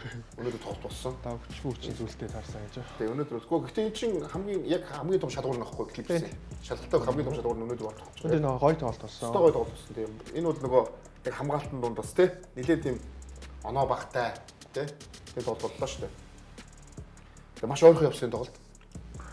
Кавайтэд энэ нөгөө хоцсон тоглолтууд дээр 26 оноо дундчлахдаа 55% та 60% та товтлоод 42% тагуураас идэж байгаа юм байл. Таньдаг Кавай. Тийм шүү те. Хуучны Кавай шүү. Тийм ээ. Ben Simmons Сэргээрээ Шээ энэ тоглолтод 26 оноо авсан ч гэсэндээ 23.7% давталсан. Үлээ хамгийн муу гүйцэтгэлтэй тоглолт болсон те. Чан хамгаалт эсрэг. Тэр чинь тэгэл За хөв багцсан тэгээд 26 оноо гэсэн. 11-ийн торгуулийн шугамнаас авсан. гэхдээ бас зогсоосон юм шиг тийм тий. Шээчдээ хэдэн тоглолт 60 хэдэн тоглолт оруулаад байл. Одоо ингээ баг 64 65 болчихсон. NBA-ийн түүхэнд 7 дахь тоглолт. Lou Dort. Шэйг тэгсэн баг шиг байсан. 25-аас доош оноо аавна биш. 40-оос дээш оноо аавна гэсэн нь илүү баталгаатай. Тийм. 25-аас доош онооны магадлалаар баг тийм юм байна. 65 тоглолт. Энд чинь өдөр 71 дахь тоглолт байсан биз дээ. Тийм баха. Тийм багийн. Тэгээ 71 65 6 өдөр л эхлээд 5 дахь тоглолтын дээр л 20-оос доош оноо авсан юм биш үү? Тэрнээс оноо. Заримд нь бэрхтэлтэйсэн юм. Тийм үү? Тий. Тоглоогүй тоглолтууд байгаа шүү дээ. Тэгээ тэрийг тооцохгүй. Тэрийг тооцохгүй. Хамгийн сүүлийнх нь одоо удирдлагын тоглолтноо. Тэгвэл 25-аас тийм ээ тий 20-оос доош. Үүнтэй 20-оос доош оноог нь аав юм шүү. Тийм ээ. Аав. Үндсэн тоглолт гэдэг. За ингээд цаг дуусахад 101 100 байсан тий. За тэгээ энэ шийдэл тэгээд Ийм шийдэлтэй. Гэтэ ийм шийдлүүдийг хийдэж шүү энэ. 65 тоглолт гэсэн үү? Тийм. Чи чинь 67 тоглолцсон байгаа юм биш. юу хоёр тоглолт яа. Нэг тоглолтын дээр л айгу бол аав. Тийм л байна. Айгуул ихний тоглолтод авсан л баг. Тийм. Хоёр дахь тоглолт чинь. Тэгэл Тий. За тэгээд бид нар бол клипсийг бол одоо нөгөө клипсаа ярьлаа шүү дээ. Одоо яг нөгөө гимтэл бүх юмнууд ягаад rotation гол бүгдээр яг ягаад одоо үндсээ яг нөгөө бид нар клипсийг харж байна тий. Энэ их багууд юу нэгтэй өөрийнхөө үндсэн юм руу орчлоо тийм ээ. Одоо багууд яг бэлтгэл гимтлээ ингээд ягаад үндсэн сүүлийн нэг 20 тоглолтын үндсэн рүү орж иж шүү дээ. Ост геймс хойш тий. Тэгэхээр мэдээж клипс ярьж байгаа бид нар Джеймс Хардыг ярих шүү дээ. Джеймс Хард сая онооны чигсалтанд бол бүх цаг үед 11-р байранд орж ирсэн байгаа. Тэгээ үүнээс хойш актив байгаа тоглогчдоос харах юм бол хамгийн ойрхон байгаа нь Russell Westbrook, араас нь Stephen Curry, тэрний араас DeMar DeRozan байгаа юм. Яа энэ Джеймс Харден удахгүй Мело гүцэх юм ба шүү дээ. Энэ бол тодорхой байгаа. Нэр хөлрөд гүцчих юм байна. 30,000 оноо Шакиг гүцчих юм байна. 30,000 онооны босго бол давхаар юм тий. Бүх James- цаг үеийн номер 2 3 шидэгч Тий. болцсон тийм. Тий болцсон. Джеймс Хийсэн 3 Харден оноо шүү. Үхээс он. Джеймс Харден Hall of Famer мөн үү? Яа. Гэхдээ автоматар ер нь миний бодлоор энэ тоглогч тэгээд ийм тоглогч орох л баг та. Hall of Fame ордог үст. Зүгээр л харин асууж шүү дээ. Джеймс Харден Hall of Famer мөн үү? Одоо ингээд энэ үзүүлэлт өөрөө шууд оруулчих чинь. Мөн. Мөө. Мөн шүү дээ. Макреди орсон юм шиг. Макреди орсон ч орно шүү дээ тий. MVP хүн шүү дээ. MVP болсон. Тэгээ энэ орно шүү дээ. 12 дугаар ирнэ бичих. Чи би зүгээр сая зүгээр хүмүүс нэрээ юу лээ гэж бодохгүй. Зүгээр л харалтаа. Энэ лигийн MVP бүх цаг үеийн шилдэг 10 оноо авахч. Шууд Hall of Famer болно. Шилдэг Шилдэг 2 дахь шилдэг шүү дээ. 2 дахь шидэг. Hall of Famer бүр хангалттай. Тий, тий. Гайхалтай. Даанч авраг авахгүй л Hall of Famer болох та. Тэгтээс үнэхээр дарагдсан юм байна л гэж би бодсон. Өнөөдөр яг энэ цуглуулсан амжилтуудыг ингээ харсан чинь нэг бас яриг. Гэхдээ зүгээр ингээ гэж бодож л да бүгд Тэгэхээр авраг авахгүй л яригддаггүй л юм. одоо тэгвэл Тийм үү? авраг авах гэж зүгээр ярьж үзье заяа. Авраг авах гэж ярьж үзье заяа. Clippers гэдэг багийг энэ жил за яг би бол чинь Clippers бол зарим багт бол үнэхээр аюултай баг. Тэр чинь би бүр за Gold State Warriors би яг үнэхээр зүгээр хувийнхаа бодлоор ихэд OKC-д дарах уу Clippers-д дарах уу гэж би OKC-д дарах гэж хэл. Gold State Warriors. Тийм үү? Нэрийг ягаад гэж бүр Clippers-ыг хожих ямар ч боломж байхгүй мөлий Warriors бол 4-0 шүү дээ. OKC 2-2 байгаа байхгүй юу? Аргал боломж байгаа дээ. Надад чинь энэ зөвхөн Gold State Warriors өмнөцгөөс ярьж шүү дээ. Бадлартай тоглоод Бадлартай тоглосон юм уу Clippers-тэй? Тоглоог л да. 4-0 дууссан байхгүй юу? А гэхдээ нөгөө эн чинь юу гэхээр тийм яг хамгаалахаараа ямар яхэр юм заван хамгаалттай балиар байгаа байхгүй Clippers. Тэгээ бүгд энэ жил бол бид нар бол Clippers шүү контент багт бид нар ярьж болох уу? Оо бас хэцүү. Яг сүүлийн 10 тоглолтын бол ярьж болж байна. Би одоо юу гэдэг West байгаа хамгийн битүүмээр Би бол Clippers гэж хэлмээр байгаа байхгүй. Яг тэгвэл эдний багт одоо лигийн авраг болоод үзсэн Kawhi Leonard одоо гимплээс эргэж ирээд одоо нэг 80% таа барыг тоглоодох шиг байна гэж би харж байна. Минутын хязгаарлалт нь барыг байхгүй болох гэдэг тийм. За тэгэн гут дасгалжуулагч нь NBA-ийн авраг аваад үзсэн дасгалжуулагч. Тэ. Тэгээд ямар ч NBA-ийн одуутай ажиллаад үзсэн энэ туршлагатай дасгалжуулагчтай баг дээр одоо саний яриад байгаа яхир хамгаалт ч юм байна. За Сэлгэрэнс Богданович бол хаардны Kawhi Leonard-тай гар нийлээ сэлгээний тоглогчийг хийж чадчихсан ч гэдэг юм. Ингээд Nicolas Batum ингээд туршлагатай тоглогч зөндөө байна. Төвийн тоглогч байна уу? Байна. Тэ маш on ball defender байна уу? Байна. Бөмбөн дээр маш сайн хамгаалагч нар байна. За тэгэн гутлаа бид нэр Ben Simmons-ыг бас ярих хэрэгтэй. Яг фокуслаа сагсан өмгөө тоглох юм бол бас гайхалтай хамгаалагчтай playmaker байж чадна гэдгийг мэдчихэж байгаа. Тэгэхээр эдний багт ингээд багийн бүрэлдэхүүн дасгалжуулагчийн баг бүх юм байгаа байхгүй. Зүгээр л гимтэл бэртэл тэр нэг азгүй юмуд шүү дээ. Джеймс Харден ч гэсэн яг хичээгээ тоглол ямар ч нэг асуудалгүй 20 оноо хэдэн дамжуулалтаа хийгээд Сайхан нэг 50 он авсан шүү дээ. Энийг бүгд харж ил да. За тэгвэл бид нар мэдээж Clippers-ийн амжилт гаргана гэж үзэх юм бол OKC-тэй тоглолтын шууд харна тийм үү? Яг энэ багийг хожиж ил амжилт гарч ийн тий. Тэгэхэд бол OKC-тэй бол ямар ч найраг юм байна тий. Яг ихний 3 тоглолт нь Kawhi байгаад. тэгэж хэрэг хэлж болохгүй байхгүй. Одоо л энэ багч нь яг бүтэн бүрхүүнээ тоглох гээд плей-офф руу орж ирэх гээд байна. Саяны 100-103-аас одоо өнөөдрийн тоглолтыг Өнөөдрийн сүүлийн тоглолтноос дүгнэлт хийж болно. Урдлын гураас дүгнэлт хийх ямар ч Сүүлийн тоглолтоос дүгнэлт хийхээр бас ийм байгаа. Clippers энэ үлрэлийн хамгийн өндөр формтойгоор өнөөдрийн тоглолтод орж байгаа. Бүрэн бүрэлдэхүүнээр орж байгаа. Талбайд орж байгаа. Тунгууд J-Dub, Tom гэр нэр тоглоогүй OKC-д хожигдож болохгүй байхгүй. биш. Хожигдож болохгүй гэж Өө яг юу гэсэн үг юм? аль нэг нь хожиж штэ аль нэг. болохгүй гэж зүгээр утга нь болохоор Эрэг талаас нь бид нар эрэг талаас нь Clippers-ийг авраг авах талаас нь ярьж байгаа байхгүй юу? Тэгэн гут OKC гээд энэ аимшигтай багийг 103 онон дээр бариад Shea ч өнөөдөр баг 25-30% тал довтолж штэ. Тэгэхээр чи болж байгаа зүйлүүд байна. Плей-офф дээр гарвал энэ чинь тодорхой хэмжээний өөрчлөлт хийгдээд жинхэнэ харин OKC-ийн жинхэнэ яг Clippers-ээс айх хэвээр баг нь олчихж байгаа байхгүй. Хэдий шатнд таарахгүй. Тэгвэл анхаарал нэг юм дээр яг плей-оффт бол аюу аюултай баг Clippers гэж магадгүй өдөр санал хэлж байгаа шүү. Нөгөө Clippers-ийн одоо энэ барьсан байгаа багийг ингээ харах юм бол танд зүгээр ингээд бодоод үзээ ямар багийг санагдуулж байгаа. Надаа 2 жилийн өмнө Denver Nuggets-ыг санагдуулж байгаа байхгүй. За. Тэрний үгээр бүхэн нь өндөр байх тэр философиг багт хэрэгжүүлээд байгаа. Тийм учраас энэ Ben Simmons-ийн нөгөө Amir Coffee энэ нөгөө нэг SF-үүдийг ингэж авчиж өрөөд байгаа байхгүй. Тэгэхээр Clippers чинь хаард өөрөө намхан биш. Тэр Kawhi өөрөө намхан биш. Тэмүүч ингээд дандаа SF-үүдээр нэг төвтэй байхгүй таахгүй. Denver чи яасан гэхээр нэг холбогчтой нэг төвтэй бас нь SF байчаад байсан шүү дээ. Яг тэгэж ингэж тоглох гээд тэгээ сэргээрээс гарч иж байгаа хүмүүс нь нурууных нь өндөр нүртлийн мөндөр байгаа тэгэхээр хамгаалтын хувьд үнэхээр яхир баг болчиход байгаа. Гэхдээ за Clippers-ээс энэ баг авраг авах боломжтой мэдээж ийм баг хамгаалт плей-оффт хамгаалт яалдаг Clippers-тэй хинж таарах үсгүй яа бол тэр үнэхээр тийм яхир хамгаалттай ядарсан цуцсан хожиж гарчлаа гэж цуцсан плей-офф болох гэдэг байна. Гэхдээ Супродд нь итгэх үгүйгөө л юу лээ гэж бодохоор болчиход байгаа юм. Kawhi туршлагатай. Гэхдээ бидний мэддэг Kawhi одоо байна үгүй шүү дээ. Авраг авчихсан. Norm Powell одоо л тоглохгүй багийн хамгийн шилдэг оноо авах гэж. Тий, Баясагийн тал дээр. Баясагийн хэлсэн гэж бодож байгаа. Тоглоод эхэлсэн тоглолтод оролцоод Гэхдээ нэг ороод гараад байгаа шүү. Орж гараад байгаа шүү тий. Clippers-ийг бид нар өдөрлийн турш нэлээд ярьсан. Тэгээд одоо хүртэл хамгаалтын рейтингээр лигийн дүүрт явж байгаа. Довтлооны рейтинг нь жоохон унж босоод байгаа тал байгаа. Гэхдээ эхний 10-т бол явж л байгаа. Зүгээр энэ жилийн зүгээр өрөндийн энэ өрсөлдөөн дэндүү хүчтэй байна л да. 8 баг 8 улаа зөв яг үндэ хинж бүсээ авраг гараад ирэхэд гайхааргүй байгаа байхгүй статистик үзүүлэлтийг харах юм бол тэнгууд дорндод дүр зураг шал өөр хоёр багийн талаар л ярьж штэ тэгэхээр яг зөв эхний шатнд зөв Oklahoma City тандартай таарад хожиж байгаа гэж бол харж чадахгүй 6 тоглолт гарах нь уу гарахгүй юу гэж магадгүй тэрнээс Oklahoma нэг юугаа давуу тал хэдүүлээ яриад байгаа юм Hartenstein нэг аваад нөгөө нэг намхан байсан тэр алдаага засчлаа дээрээс нь Caruso-г авчирсан гэдэг Oklahoma City өнөөдрийн тоглолтод миний харсан зүйл OKC маш хурдан байгаа даа нэгт. Өндрийн хувьд бол тим амар намхан бол биш байгаа даа. Hardenstein-ийн хоёрыг Holmgren хоёрыг хамт талбайд гаргасан үед бол ярин ч илүү өндрөө болчиход байна. Гэтэ хамтаа байх минут нь цөөн байгаа даа. Гэтэ энэ тоглолтод Oklahoma City та нар 92 довтлсон бол Clippers 81 л довтлсон байгаа байхгүй. Тэгэхээр OKC маш хурдан довтлоод байна гэсэн. Тэгэхээр яг гүүл өөрсдийн хэмнэлийг авч чадах юм бол Oklahoma City тандэрт Clippers 50 хүртэл байхгүй болчиход байна. Бүгдээ OKC-ийг OKC бас Clippers-ийн хамгаалтыг ярьж байгаа бол OKC-ийн хамгаалтыг бас ярих хэрэгтэй. OKC бол угаасаа нэгт л нэг яваа. хамгаалаа. Одоо энэ хавчилтаа бид OKC-ийн Oklahoma City-ийн одоо 3 сарын тоглолтууд шүү дээ.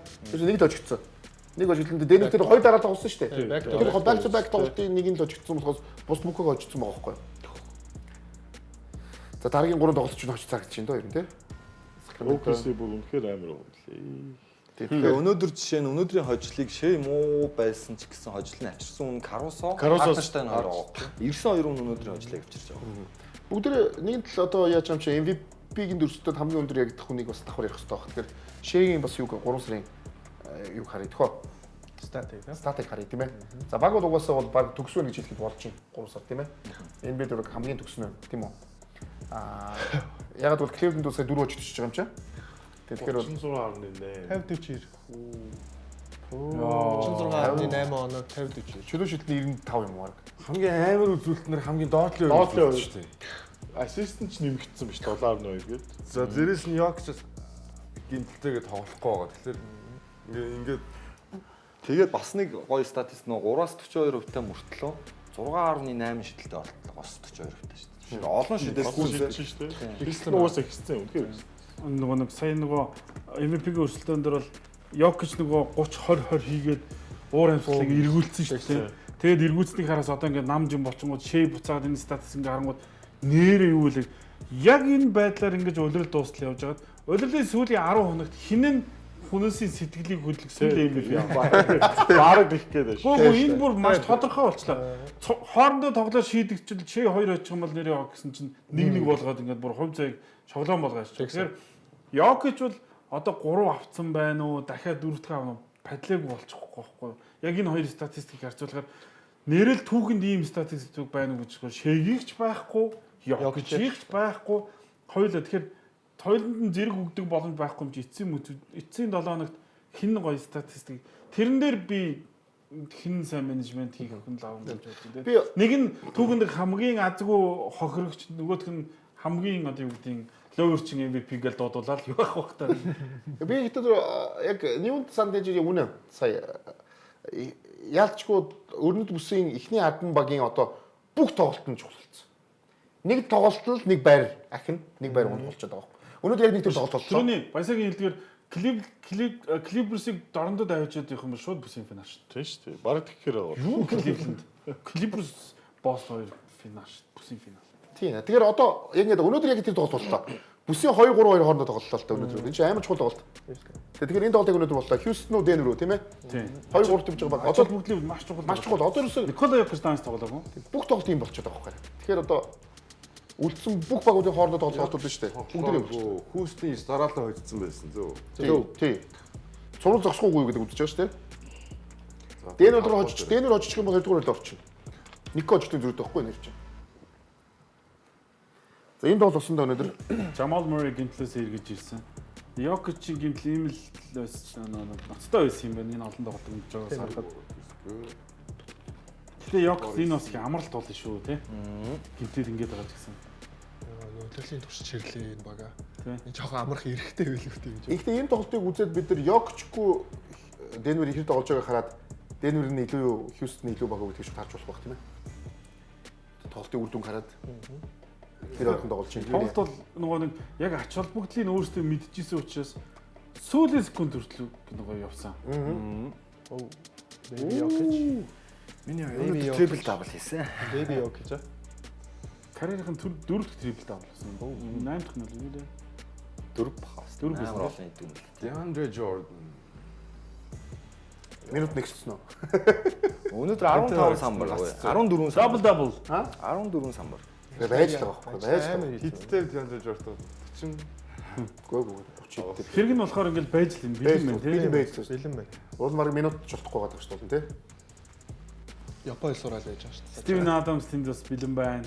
Хэрэг нь болохоор Энд би шидэхгүйгээр хамгийн олон жил тоглосон бол DeAndre Jordan. Адамс өнөөдөр бас double. дабл сэлгэнээс Шингүн трипл дабл. Ингээд хүйстэ оноо дугаар дутуу ингээд араас нь юу нөхөх гээд үзэл яваад байна. Самаас хүн авт ойролцоо шүү.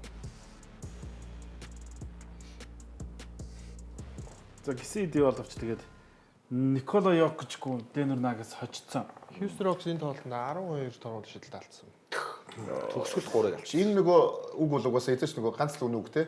Сагсанд бол бусд нь худлаа гэж бол нэг үг бол багтаар. Шүлэг шилтээ шидэхгүй хийдэггүй баг бол заавал хажигдана баг. Ер нь бол NBA-д нэг 90-с дээш шүтээ шидэхгүй бол тэгэл хэцүү байл та. За Денверийн сүүлийн хаан тоглолтууд те. Тийм байна. Энд яг л 50 хүртэл байгаа юм. Энэ бол чанга хөөр байгаа үстэй. Тийм. Phoenix, OKC, Minnesota, Lakers, Warriors, Rockets. Wizards тожигдсон. Lakers-тэй 2, OKC-тэй 2 юм шүү те. Portland үе сайн байна. Тий. Хор том багт халгаатай баг. Бүгд нэг Денвер гэсэн чи одоо нөгөө Денверийнхаа MVP-г харъя да тийм ээ. Одоо сая багнууд яг хайрцагтай тайлбар байж бас нөгөө Йокич тоглохгүй байгаа Монголгүй гэсэн юм. Харж болно те. Болж байна. За тэр хараа 30 оноо баг 13 самбар 9 дамжуулт гэснээр 55% довтлогоо. Чөлөө шилтээр нь жоохон доошож ирж байна тийм. 3 шил. Энэ ядарсантай холбоотой бах уу? Одоо л гоё амт болж байгаа шүү дээ. Йокич 3 сард л зөвхөн л дээ. Зөвхөн 3 сард л та. Гэтэ Шэй Йокичтэй адилхан хувьтай тоглоод байгаа. Жижиг тоглож их. Шиддэг мөртлөөсөө юу? Тийм ээ тэр бас даваа. Тэгин готлаа NBA-гийн хамгийн шилдэг хамгаалтын яг нэг хамгийн урдлын тоглогч.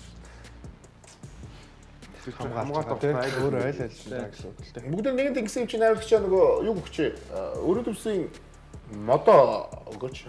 Standings Мөчрөө. мөчр тий. За одоо эндээс бүгд яг харнаа. Ёстой яг ямар ч баг нөгөө бүсч юм аюултай. Одоо нэг ч тоглолт нь за юу Денвер Хьюстон хоёр чинь ингээд өнөөдрийг орсон юм уу энэ орог юм уу байгаа? Нэг зэрэг орсон байх. Орсон бол тэгээд нэг л тоглолтын нэг л хожигдын зүйтэй байгаа тий. Аа 7 8. За тэгээд Эхний 8 л гарчвал яг гоё яваад байгаа байхгүй тий. 7-оос 10 8 жил гарчихгүй. Харин ихвэл гэдэг тий. 10 жилээр илүү байгаа мөртлөө плей-энд гэж хэлж байгаа. Харин хэцүү. Тийм шүү дээ. Дараасан шүү дээ. Тэгэхээр Rockets өнөөдөр хожигдоход нэг зүйл өөрсдөө үүсдэг анзаараагүй юу? Ийснэг сэлэнд ийсэн шүү. Тэг сарын 9-ний Амин Томсон гинтлээс иргээд ирсэн. Амин Томпсон, Dylan Brooks, Jalen Green нар энэ 9 хожил дээр бүгд дээр нь байгаагүй. Ээлжилж дандаа ийсэн дандаа гараад байсан. Тий. Тэгж жагаад ийснэг сэлгээд ийсэн чи баг. Яг нөгөө өдөрлийн ихнээс Энэ Жапоны смит гараад авсан. Үгүй. Сэлгэнс. Гинтлээсээ гэж ирсэн сэлгээ болох. Сэлгээ болцсон. За гэхдээ юу бол нэг л гоё мэдээ дээр бол Phoenix-аас 3 дараад очсон баг шүү байна. Сүүл ямар гоё мэд.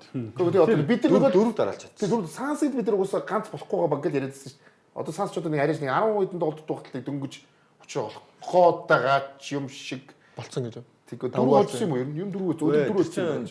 Бэдли бил тоглохгүй болгон тажаад эхэлж байгаа байхгүй. Нэр. Аа наач ямар Наа чи амар мэдээ. Энэ 4 жилд бил байхгүй. амар статистик үү тийм. Bradley Beal байхгүй гоо дөрөв. Дөрөв очсон гэж шээ. Тэгээ одоо Bradley Beal яг ингэж харахаар хэн ч авахгүй. Тэгээд гэрийн дуусахгүй ингээд солигдсон гэхээр өөрөө тэргээ ингэж хаталчаас байгаа байдаг. Энэ авахгүй. Энэ өрнөд бүсийн хүснэгтийн энэ хоёроос 6 дугаар байр бол үнэхээр одоо бүр энэ 6 багийн улирал дуусч шанцыг шалганд хинж тэгж амралт авч чадахгүй. Энэ тоглогчтой ингэж нөөж амраахгүйгээр орон. За тэр доотлын дөрвч гэсэн ялгаагүй. Тэр энэ OKC энэ дээр юм давуу байдал авч байгаа учраас Cleveland-д ажиглаж байгаа, Boston ажиглаж байгаа л юугаа тооцоолно шүү дээ. Финалаа. За амраад энэ нэгээ тооцоолоод энэ дээр энийг амраач нэгээ инхээр энэ OKC плей-офф руу бүр гоё орох гэдэг. Гэтэл доотлын хэд нь улирлын төгсгөл хүртэл байраа үзэж байгаа л шанцаа шалгаж байгаа. Нилээн ирчвчээ шалгаж орж ирэх гээ. Нилээн ирчвч дундарсан орж ирэх гээд байгаа болов уу гэж харагдана. Тэгэхээр энэ минь бол плей-оффт маш чухал шүү дээ. Тийм. Тэгэхээр одоо яалчгүй давуу тал бүх юм OKC-т л байна. Тийм үстэй. Тий. Өөр ярих юм ба. Энэ улирал эхлэхийн өмнө би нөгөө юун дээр нэг 2K дээр юу үзэж ирсэн. Simulation хийж үзсэн. Аль нь төрүүлэх вэ гэнэ. Тэгэхэд Boston OKC 2 гарч ирээд OKC авраг болж исэн байхгүй. Тэгээ би бүх энэ жил OKC-г ингэж өндөрөөр үнэлж байгаа юм бах та гэж бодож исэн. Яг бол би өнгөрсөн жилийн нэг OKC-гийн амжилтанд итгэхгүй байсан. Тэгээд энэ жилээс эхлээд бүр ингээ хүлээн зөвшөөрөөд бүр үнэхээр одоо юу гэдэг хилээ онжуулаа хүлээн зөвшөөрөөд тэгээд явж хад энэ жил OKC авраг болчихвол нэрэл гайхаад байгаа зүйлгүй бүх юм бүрдчихэд байна да. За яг бид нар бас нөгөө түрүүн Cleveland-ыг ярина гэсэндээ адилхан OKC-г бас энэ юу жагаад ярина. Яг тэгвэл бас бүсийг тэргүүлж байгаа болохоор байнга л ярина. Төх тусан бүр их ярих баг. За тэгээ хэсэг оргийн дараа бүгд уулзсаа энэ бод тогт хамт байгаа зам.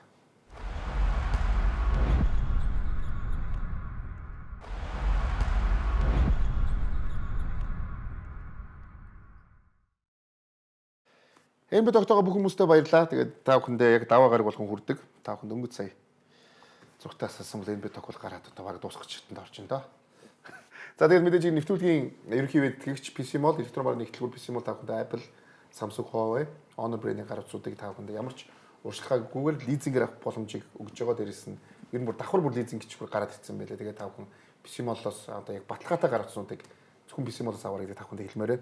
За тэгээд мэдээж хэрэг NBA-гийн ивентгч Pepsi илүү дэмүүл. Тэгээд бид нар бол бас нэг булантай байгаа. Тэгээд өнөөдрийн булан маань бас нэг гой тоглогчийг ярих юм шиг байна тийм ээ. За өнөөдрийн булангаар түрүүн бас дурдсан Chicago Bulls багийн тоглогчийг онцолж байна.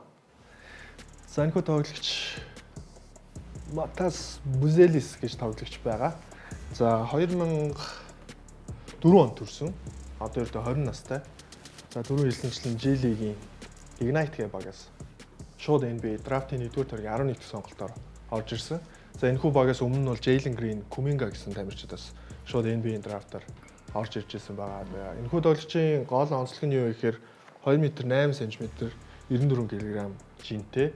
За энэ нь бол ерөнхийдөө Anthony Davis, Kevin Durant, Evan Mobley гэсэн тамирчидтай. Өндрөөр бол яг адилхан. Тийм өндөр юм. За тэгсэн хэрнээ SF-ийн байрлал тоглодог. За түүний давуу тал нь юу вэ гэхээр мэдээч бөмбөг эзэмшилт байгаа. За бөмбөг эзэмшил нь бол түүнийг урд тоглох бүрэн боломжтой гэдгийг ер нь бол харуулдаг байгаа. За давуу сул тал нь гэх юм бол мэдээж түүний биеийн хөгжил. За дээрэс нь түүний 3 онооны шийдэлт байгаа тийм. Тэгээ энэ үйлрэл 69 тоглолтод оролцсон.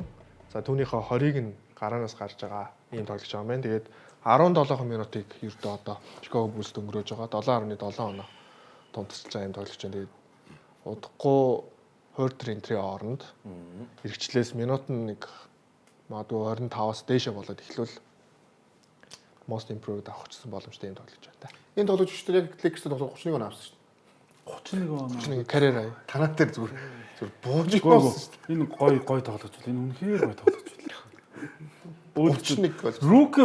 Рүүки удирдал энэ угаасаа G League Ignite ч одоо бол болцсон тий. G League Ignite ч энэ жилээс эхлэх хөтөлбөрөнд зочлогдсон. Энэ яадаг вэ гэхээр NBA-д орж ирэхэд бэлэн залуусыг аваад NBA өөрөө энэ дэрэгдээ одоо баг барьж байгаа тэндээсээ ингэж дараагийн боловсон хүчнээ бэлддэг юм хөтөлбөр байхгүй. Тэгэхээр энэ хөтөлбөрт өргөцсөн байна гэдэг чинь NBA-д бэлэн тамирчин л авцсан байна л гэсэн үг шүү дээ. Тэгэхээр тэндээс гарч ирээд амжилттай явж байгаа дараагийн тод жишээ болох хоо.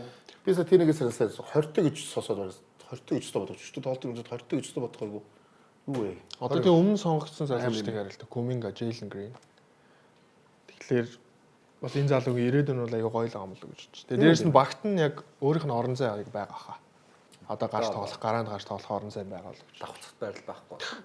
За тэгээд тэрнэдэ баярлаа. Тэгээд угаасаа most improved player гэдэг нэг манай булан маань Pepsi-гийн бас дандаа ингэ нэг гой нөгөө залуу тоглогчдыг таниулжтэй хүмүүстээ гоё боловсрол мэдээлэл өгдөг юм болон байгаа. За нэг мэдээлэл гарсан байлээ. Anthony Davis багийнхаа аяллаа тоглолтод одоо багтайгаа нэгдээд явж гин гэсэн тийм. Энд ч одоо тэгэхээр энэ багч уул нь унаад байгаа шүү дээ. Одоо тоглох гэдэг юм уу? Би одоо ойлгохгүй байна л да энийг. Тоглох хөнгөө болчиход байгаа шүү. Яг хоо энэ дээр зүгээр миний авсан мэдээлэл бол юм ба. Anthony Davis нөгөө нэг Kyrie Irving гэмтэнгүүд Anthony Davis өөрийнхөө хөдөлгөөг шатааны хүсэлт өглөөгөө нэг юм худлаа мэдээлэл гарсан шүү дээ. Тэгсэн чинь харин хэсгээр Anthony Davis болохоор 90-ээс ганцхан тоглолт тоглож гэмтсэн шүү дээ. Тэгээд одоо нэг үлдсэн дээр гэж өөрийгөө харуулах гэдэг юм шиг. Тийм учраас Dallas Mavericks-ийн удирдлага дуусчихгаа гэдэг одоо нэг өсөндөө шахахгүй хоёрын хооронд ингээд Anthony Davis санд болгоод байхад Davis хүлээж авахгүй гэсэн. Оо за. Тоглох гээд байгаа байхгүй. Өөрөө. Тий. Өөрийгөө харуулах гэдэг шүү дээ. Тэгэхгүй нөгөө сайн чинь Лукагийн солилцооны бүх цаг үеийн лөөрийн нөгөө лөөр хийсэн гэдэг юуны гол хохирогч нь AD байхгүй. AD тэгэхээр ч нөгөө лөөр хийх хэмжээний урдчад муу тоглож харуулах тийм хувь хүний тийм нөгөө асуудал байгаа. Тэгээ ер нь тэр асуудал нь ч гэсэн эхний тоглолтоос анзаарчихсан шүү дээ. Эхний тоглолт нь өөрийгөө яаж харуулахыг хүслээ тэр эмоцтой тэр бүх зүйл байсан шүү. Тэгэхээр энэ нь бол өөрийн бас ямар тоглогч вэ гэдгийг нь бол харуулж ийн л гэж бодож байна. Энэ нь өөрөө эргээд одоо энэ багтаа мэдээж цаашдаа тоглоно шүү дээ. Тэгэхээр энэ багийнхаа фан бейс ч юм уу яг хөөнийхөө зүгээс нь зөв үйлдэл болол гэж харж байна. Гэтэ бүгд загарыг энэ үйлдэлийг бол бид нар яаж ярихгүй байх угаасаа. Тэгэхээр эрт үйлдэл аргангууд Kyrie-гийн гэмтэл чинь бол аюу хүнд гэмтэл байлаа шүү дээ. Энд чинь бүтэн эрх хүлрэлийн бүр тоглолт эрх хүлрэлийн юунаас үлдэн шүү дээ. Талаас үсгэж шүү дээ тий. Он гарч ирж магадгүй тий. Тэгээ он гарахаар одоо бүр эрхт улирлын одоо талаас хойш гэхэр чи 70% бол энэ бол маш муу мэдээ. Эрх хүлрэл нь. Энэ үл авал саячаад байдаг. Эрх хүлрэл нь батлаг болчиход байдаг тий. Тэгэхээр Энтони Дэвисээс одоо маш юм шилтгалах гэдэг шүү дээ 70%. Эрх хүлрэл нь баталгаагүй гэхээр Кайриг угаасаа ингэж нөгөө гимтлээсээ эргэж ирээд ингэж он гараад ирнэ гэдэг тооцоолтой байх юм бол он гартал хинээр холбогчоод залгуулж авах уу гэдэг төлөвлөгөөгөө энэ зам боловсруулж штэ. Энэ зам Даллас угаасаа багаа засах тэр нөгөө нэг оф сизон гэж үе байгаа штэ. А зүгээр одоо тоглож явах гэдэг байгаа гэдэг дээр бол санал нэг байгаа. Уг нь бол одоо л Энтони Дэвис хэрэггүй. Гэхдээ энэ бол хувийн асуудал болчиход байгаа байхгүй. А би бол энэ зүүн Даллас өөрсдийнхөө багийг Кайри, Энтони Дэвис, Клей Томпсон, Лайвли одоо гиндэ тохируулаад сайн бага бүрдүүлчих болоо гэж хараад байгаа. Би эрх хүлрэл бол Кайриг эртэл зүгээр гайгүй явчих гэж одоо тийм. Одоо ингээд Кайриг гэмтэл Далласыг тооцооноос хас гэж би л бод. Би бол эрх хүлрэл их өндрөөр л хараад байгаа. Зүгээр саяны гэмтэл бол Энэ үйлрэл томэргүй юм байна. Энэ үйлрэлд тохиолдсон явдал нь бол үнэхээр одоо баг байж боломгүй л шахав юм тохиолдчихлаа шүү дээ. Одоо бидний хоёр үргээ харж ил да бас хайцсангуу бүх хүн гэмтсэн тий. Үгүй 7 хүн л байгаа. Айгуу өрт юм шүү. Талбай дээр 7 хүн байгаа юм шиг.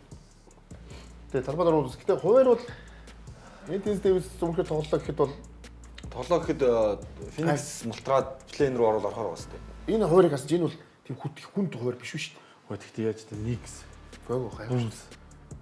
Clippers 2, Lakers, Би гайгүй. Memphis сүүлийн өдөр хүртэл бүр хамаг юм тавина гэж боддоо. Тийм амар Бруклин, Торонто яг хөө бүх багуудын хувьд ер нь юм хэцүү байгаа бах. Яг одоо нөгөө чинээс нөгөө амрах юм ч үгүй болчиход байгаа болохоор. А гэхдээ бас чиж Бруклинтэй хоёр байгаа байхгүй. Торонтоо байгаа байхгүй. Тэгээ талбай эзэн баг нь хэд 1 2 3 4 хүн дийзэн тоглолттой юм биш. Тэгэхээр хэцүү хоёр байхгүй. Эдэн дээс өөрөө л харуулах гэдэг байна. Би нэг амар гоёор хүлээж авч байна л да. Яг энэ чинь яг түрүү таны хэлдгээр спорттой ямар нэгэн зүйлийг үзэгч фэнүүдтэй өөрөө нэг зүйлийг өгж байгаа байхгүй. Яг тэгвэл одоо 10 дугаар хоёр нь одоо Феникстэй рекорд тэмцсэн байгаа баг гэхэлэр плей-офф орох магадлалыг онлайн өвчгсөн байна л гэсэн үг байхгүй. Яг энэ үед нь багтаа үзэгч фэнүүдтэй ирээд би тоглоно гэдэг ингээ Энтони Дэвисийг хэлээд бас нэг багийн лидер болж байгаа хүний хувьд гаргаж байгаа шийдвэрүүд маш гоё шийдвэр болоо гэж бодож байна. Тэгсэн бүгдийг спортоо маш гоё зүйлийг өгж штэ. Тэрнээс одоо энэ саяны хуваарийг хараад плей-онд орох орохгүй, плей-оффт орохгүй дараагийн асуудал байхгүй. Яг сая юу гэдэг Лука Дончичийн солилцоо явагдаад тэ хин гимтээд ингээд баг нь бүтэн уналтын үед орж байгаад ганц л эриг мэдээ байгаа нь яг үндэ Энтони Дэвис болж штэ одоо. Тэгэхээр яг үлдлийг өөрөө тоглоод дуусна гэдэг нь бол баг энэ багийн хамгийн гоё зүйл юм бол. Тэрнээс жил дараа жил юу ч хийлийг холилцоо нэм юу ч хийгээл янз бүр болж болно шүү дээ. Дээрээс нь Магадгүй Энтони Дэвис үлдэж байгаа энэ хугацаанд хувийн маркетинг гарах юм бол үлдэж байгаа энэ удирлын нэг цөөх хугацаанд яг чиний хэлдгээр плей-офф орох хэсгээс үл хамааран өөрийгөө батлаж харуулж чадчих юм бол эрх хүлрэл нөгөө Лука Эди гэдэг яриач эрх хүлрэл даатгалаад гарахгүйгээр гэх шүү дээ. Энэ бол харин тийм зөв баг нь хамгаалахгүй байгаа шүү дээ. Энтони Дэвис хамгаалахгүй байхгүй. Тэгээд ерөө үнэхээр улирлаа дуусгачаад битгий тоглоо гэж гисэн бол эн чин хувийг нөө паблик имижийг хамгаалж штэ Энтони Дэвис. Өөрөө баг нь хамгаалахгүй юм чи өөрийгөө хамгаалж байна. Тэгээд нэг нийтийн нэг аюултай зүйл чин мөн чанарын мдэггүй байсан нэг худлаа ингээд дагаж намирдаг тэ худлаа мэдээлэл давтдаг. Тэгвэл одоо ингээд Энтони Дэвис муу гэд 1000 удаад л үнэн болчихно үстэй. Одоо тэгэл Энтони Дэвис үгүй шүү гэдгийг л харуулах гэдэг. Энтони Дэвисийг одоо жишээ нь Далласынхан ийм л одоо юу гэдэг шилэн хүнжтэй ч юм уу. Иймэрхүү зүйл бас ярьж байгаа зөв хүмүүс бол байж л байгаа шүү дээ. Тэгэл энэний эсрэг нь баймаар байна. Тэгээ дээрэс нь хэрвээ чи тоглож болж байгаа бол бас ажиллаа хийгээл дуусгамаар шүү дээ. дээрээс нь нөгөө бас нөгөө Энтони Дэвис гэдэг хүн бас Далласт очиж Далласынхаа фэн бейсийг бас нэмэх гэж боддог шүү дээ. Чи шинэ хөршүүдтэй болчихж байгаа шүү дээ. Шинэ хөршүүдтэй өөрийгөө ямараар танилцуулах уу гэдгээ өөрийнхөө зүгээр шийдэх гэж. Нэг гэн тоглолт болсон юм чинь. Тэгээд эхний тоглолт нь бол төгс болсон шүү дээ. Төгсөө өнөд Бажиас их гэдэг гэх нэг төлөөлүүлэн хамаатлах нөхцөл ямар гэчлээ. Чикаго Булс гэдэг баг, Энтони Дэвис гэдэг хүн. Баг хэрүүл хийж ирсэн юм да. Үгүй. Чи гайгүй байгаа юм. Үгүй гайгүй хаа. За, нэгэн мэдээлэл энэ бол яг шүрмс ингээд татуулсан нэг мэдээлэл байсан. Энэ бол би энийг сонсож энэ бол үнэхээр Хиттэй ямар ч амар шигтэй. Ер нь хамгийн супер мөнгө өсдөг хамгийн том бизнес ер нь баг хөдөлж байгаа юм шүү. Зөв менежмент юу те. Тэгээ одоо Boston Celtics баг сая өнгөрсөн дөрөвт Альбасор ингэ тохирсон гэж байгаа шүү дээ. Тохирсон. Тийм. 6.1 тэрбум доллараар зарагдж байгаа нь болохоор Хойд Америкийн хамгийн үнэтэй зарагдсан баг болж байгаа гэж. Мэргэжлийн баг. Мэргэжлийн баг. Гэхдээ энэ багийн эзэдүүд энэ багийг 365 сая доллар худалдаж авч байсан. 360 сая. 60 сая. 2000 анх авахта. 2000 2 онд. 2 онд. За тийм. Тэгэхээр 20 жил дотор энэ хувь багийн одоо тэр мөнгө нь 6 тэрбум болж байна гэхээр одоо 18 19 дахин өссөн. өсөж байна. Тэгэхээр энэ ч одоо ямар ч одоо бизнес юунаас ч илүү одоо хамгийн баталгаатай хамгийн тийм ч энэ өмнөх жишээ нь одоо Марк Кюбен байсан. Датасыг 250 саяар авчихсан шүү дээ. Энэ 6.1 тэрбум яагаад болсон гэдгийг хэдүүлээ задлах гал үзье л да. За энэ юу гэхээр энэ IT сүртэй компани нэг авсан гэсэн Boston Celtics-ийг.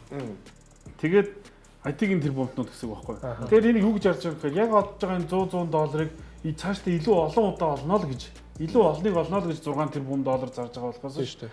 Баг мөнгө өрийг гэж бодсон шүү дээ. Багийн эзэн байж гол судал дээр суумаар байгаа юм уу чи энийг аваагүй шүү дээ. Энэ хүмүүс энэ чинь бизнес л хийж байгаа. Энэ компанийг л худалдаж авч байгаа. Энэ компани ашигтай ажиллаад NBA гэдэг компани ашигтай ажиллаад байгаа учраас тэр компани охин компани болох Boston Celtics-ийг л худалдаж авч байгаа. Эндээс 6 тэрбумыг оруулчаад буцаагаад гарахтаа энийг 8 тэрбумаар зарна. За тэр хугацаанд тэдэн тэрбумыг хийнэ л гэж орж байгаа шүү дээ. Гэтэ ингэж бодож байгаа. Тэгэхээр энэ юу гэхээр NBA гэдэг бизнес 20 жилийн өмнө 360-аар үнэлэгдэх хэмжээний бизнесийн мөнгө олдог байсан мөн. Одоо энэ мөнгө баг хэдийг болж байна гэдгийг л энд харуулж байна. Гэтэ энд нэг юм байна. Саяны яг энэ 2002 он 2000 онд авсан хүмүүсд хамгийн зөв одоо цаг үеийнхаа юм дээр авчиад байгаа байхгүй. Одоо 6 тэрбумаар авсан баг 20 жилийн дараа хизээч энэ одоо юу болохгүй байхгүй. 60 тэрбум болох байхгүй. Тэр бол яаж ч утсан боломжгүй зүйл. Хамгийн зөв сая огцон миний өсөлтөө шүү дээ энэ бүх юм ингээд мэржлийн одоо энэ багуудын энэ өсөлт ийм байж байгаа үзэл. Энэ чинь нэг юм дээр гацаа очиж зогсдог байхгүй. Одоо энэ баг зогсож байгаа шүү дээ бид нар. Энэс бол тийм сүртэй амар бол за яг жоохон нэмдүүхээс яг жил болгонд өсөж байна. Өсөж гэсэн тийм одоо буурч болно шүү дээ. Тийм буурч уу. Өмцсөн одоо сая шиг ингээд 20 дахин гэж танаа бодлоо. Марк Кюбен 250 саяар аваад сая дээр зарлаа. Юу жилээр зарлаа. 3.5 тэрбум. Тэр бум тий 250 саяар авсан байсан шүү дээ.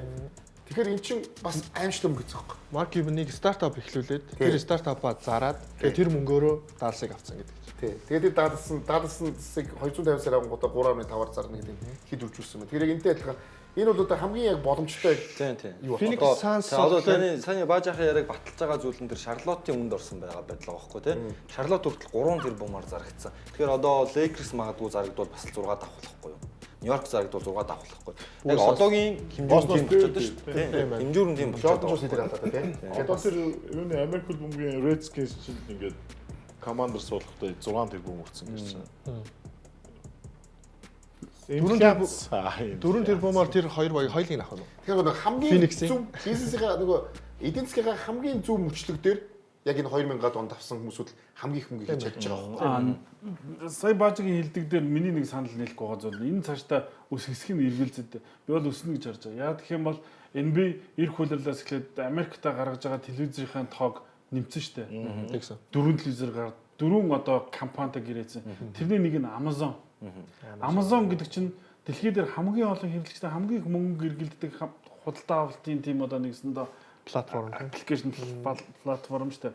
Тэр болгондоо юу дагалдвал гэхээр Amazon Prime-ийн үйлчлүүлэгчтэй Amazon-ыг үзэх үнгүй эрх дагалддаг. Тэгэхээр энэ одоо эх жилээс бүр хэрэглэгчийн тоо бүр хэдэн арав дахин нэмэгдэж магадгүй. Тэнд хэрэглэгчийн тоо нэмэгдэнэ гэхээр NBA-гийн олох мөнгө цаашдаа улам нэмэгдэж байгаа. Одоо дээрэс нь бид нэр 5 жилийн дараа энэ медиа салбар өөрөө юун дээр тулгуурлаж байгааг ер нь бол ингээд прогнозлох юм бол гар утсан дээр аппликейшн дээр зурагт бол уламжлалт медиа гэдгээрээ байж байгаа буцаад энэ цоо шинээр ингээд бичиж яваад байгаа шүү дээ. Энэ рүү төвлөрөх тусам NBA-гийн олдог мөнгө улам их болно. Тэгэхээр одоо орж байгаа энэ бизнесмэнүүд юу гэж бодож байгаа нөхөр одоо энэ ирээдүйд олох мөнгнөөс хов хүртээ гэж орж байгаа болохоос энэ цаашдаа буурч магадгүй. Дээрээс нь энэ юутай холбоотой гэхээр одоо Монгол улсад хорчоод байгаа. Америкт бол бүр илүү өргөн дэлгэр болоод ESPN хүртэл өөрсдөө ESPN betting гэдэг нэг сайттай болоод тэргээ мэдээллийн хөтөлбөртэй ингээд шингээгээ явдаг болсон. Sport betting өөрөө энэ нэг Америкт бүр хүч авч байгаа. Тэгэхээр sport betting болон энэ телевизийн ирэх гэдэг хоёр бизнес дээр л нэгэсэндээ худалдаж авч орж байгаа. Тэгээс Boston Celtics-ийн өмсгөлөөр байж лээ. Энэ дийлэнд Boston Celtics-ийн ордон ороогүй шүү дээ. Тэр яг бол тэдний өөрсдийнх нь биш. Одоо өөрсдийн ордонтой орднууд гэдэг байна шүү дээ. Одоо энэ Clippers, Golden State, Milwaukee Bucks. Golden State-ийг ордондоо хамт зарахад 9 тэрбум хүрнэ гэж байна одоо. 9 тэрбум доллар шүү дээ. Энэ юу 9 тэрбум доллар бизнес худалдаж аваад тэрнээсээ их мөнгө олох тухай яриад байна. Би ихтэй зүгээр юунд Тэрнээс Стефиг худалдаж аваад. би санийхийг хэлсэн. Та Golden State-ийг авах уу? 3 шарлаад авах уу?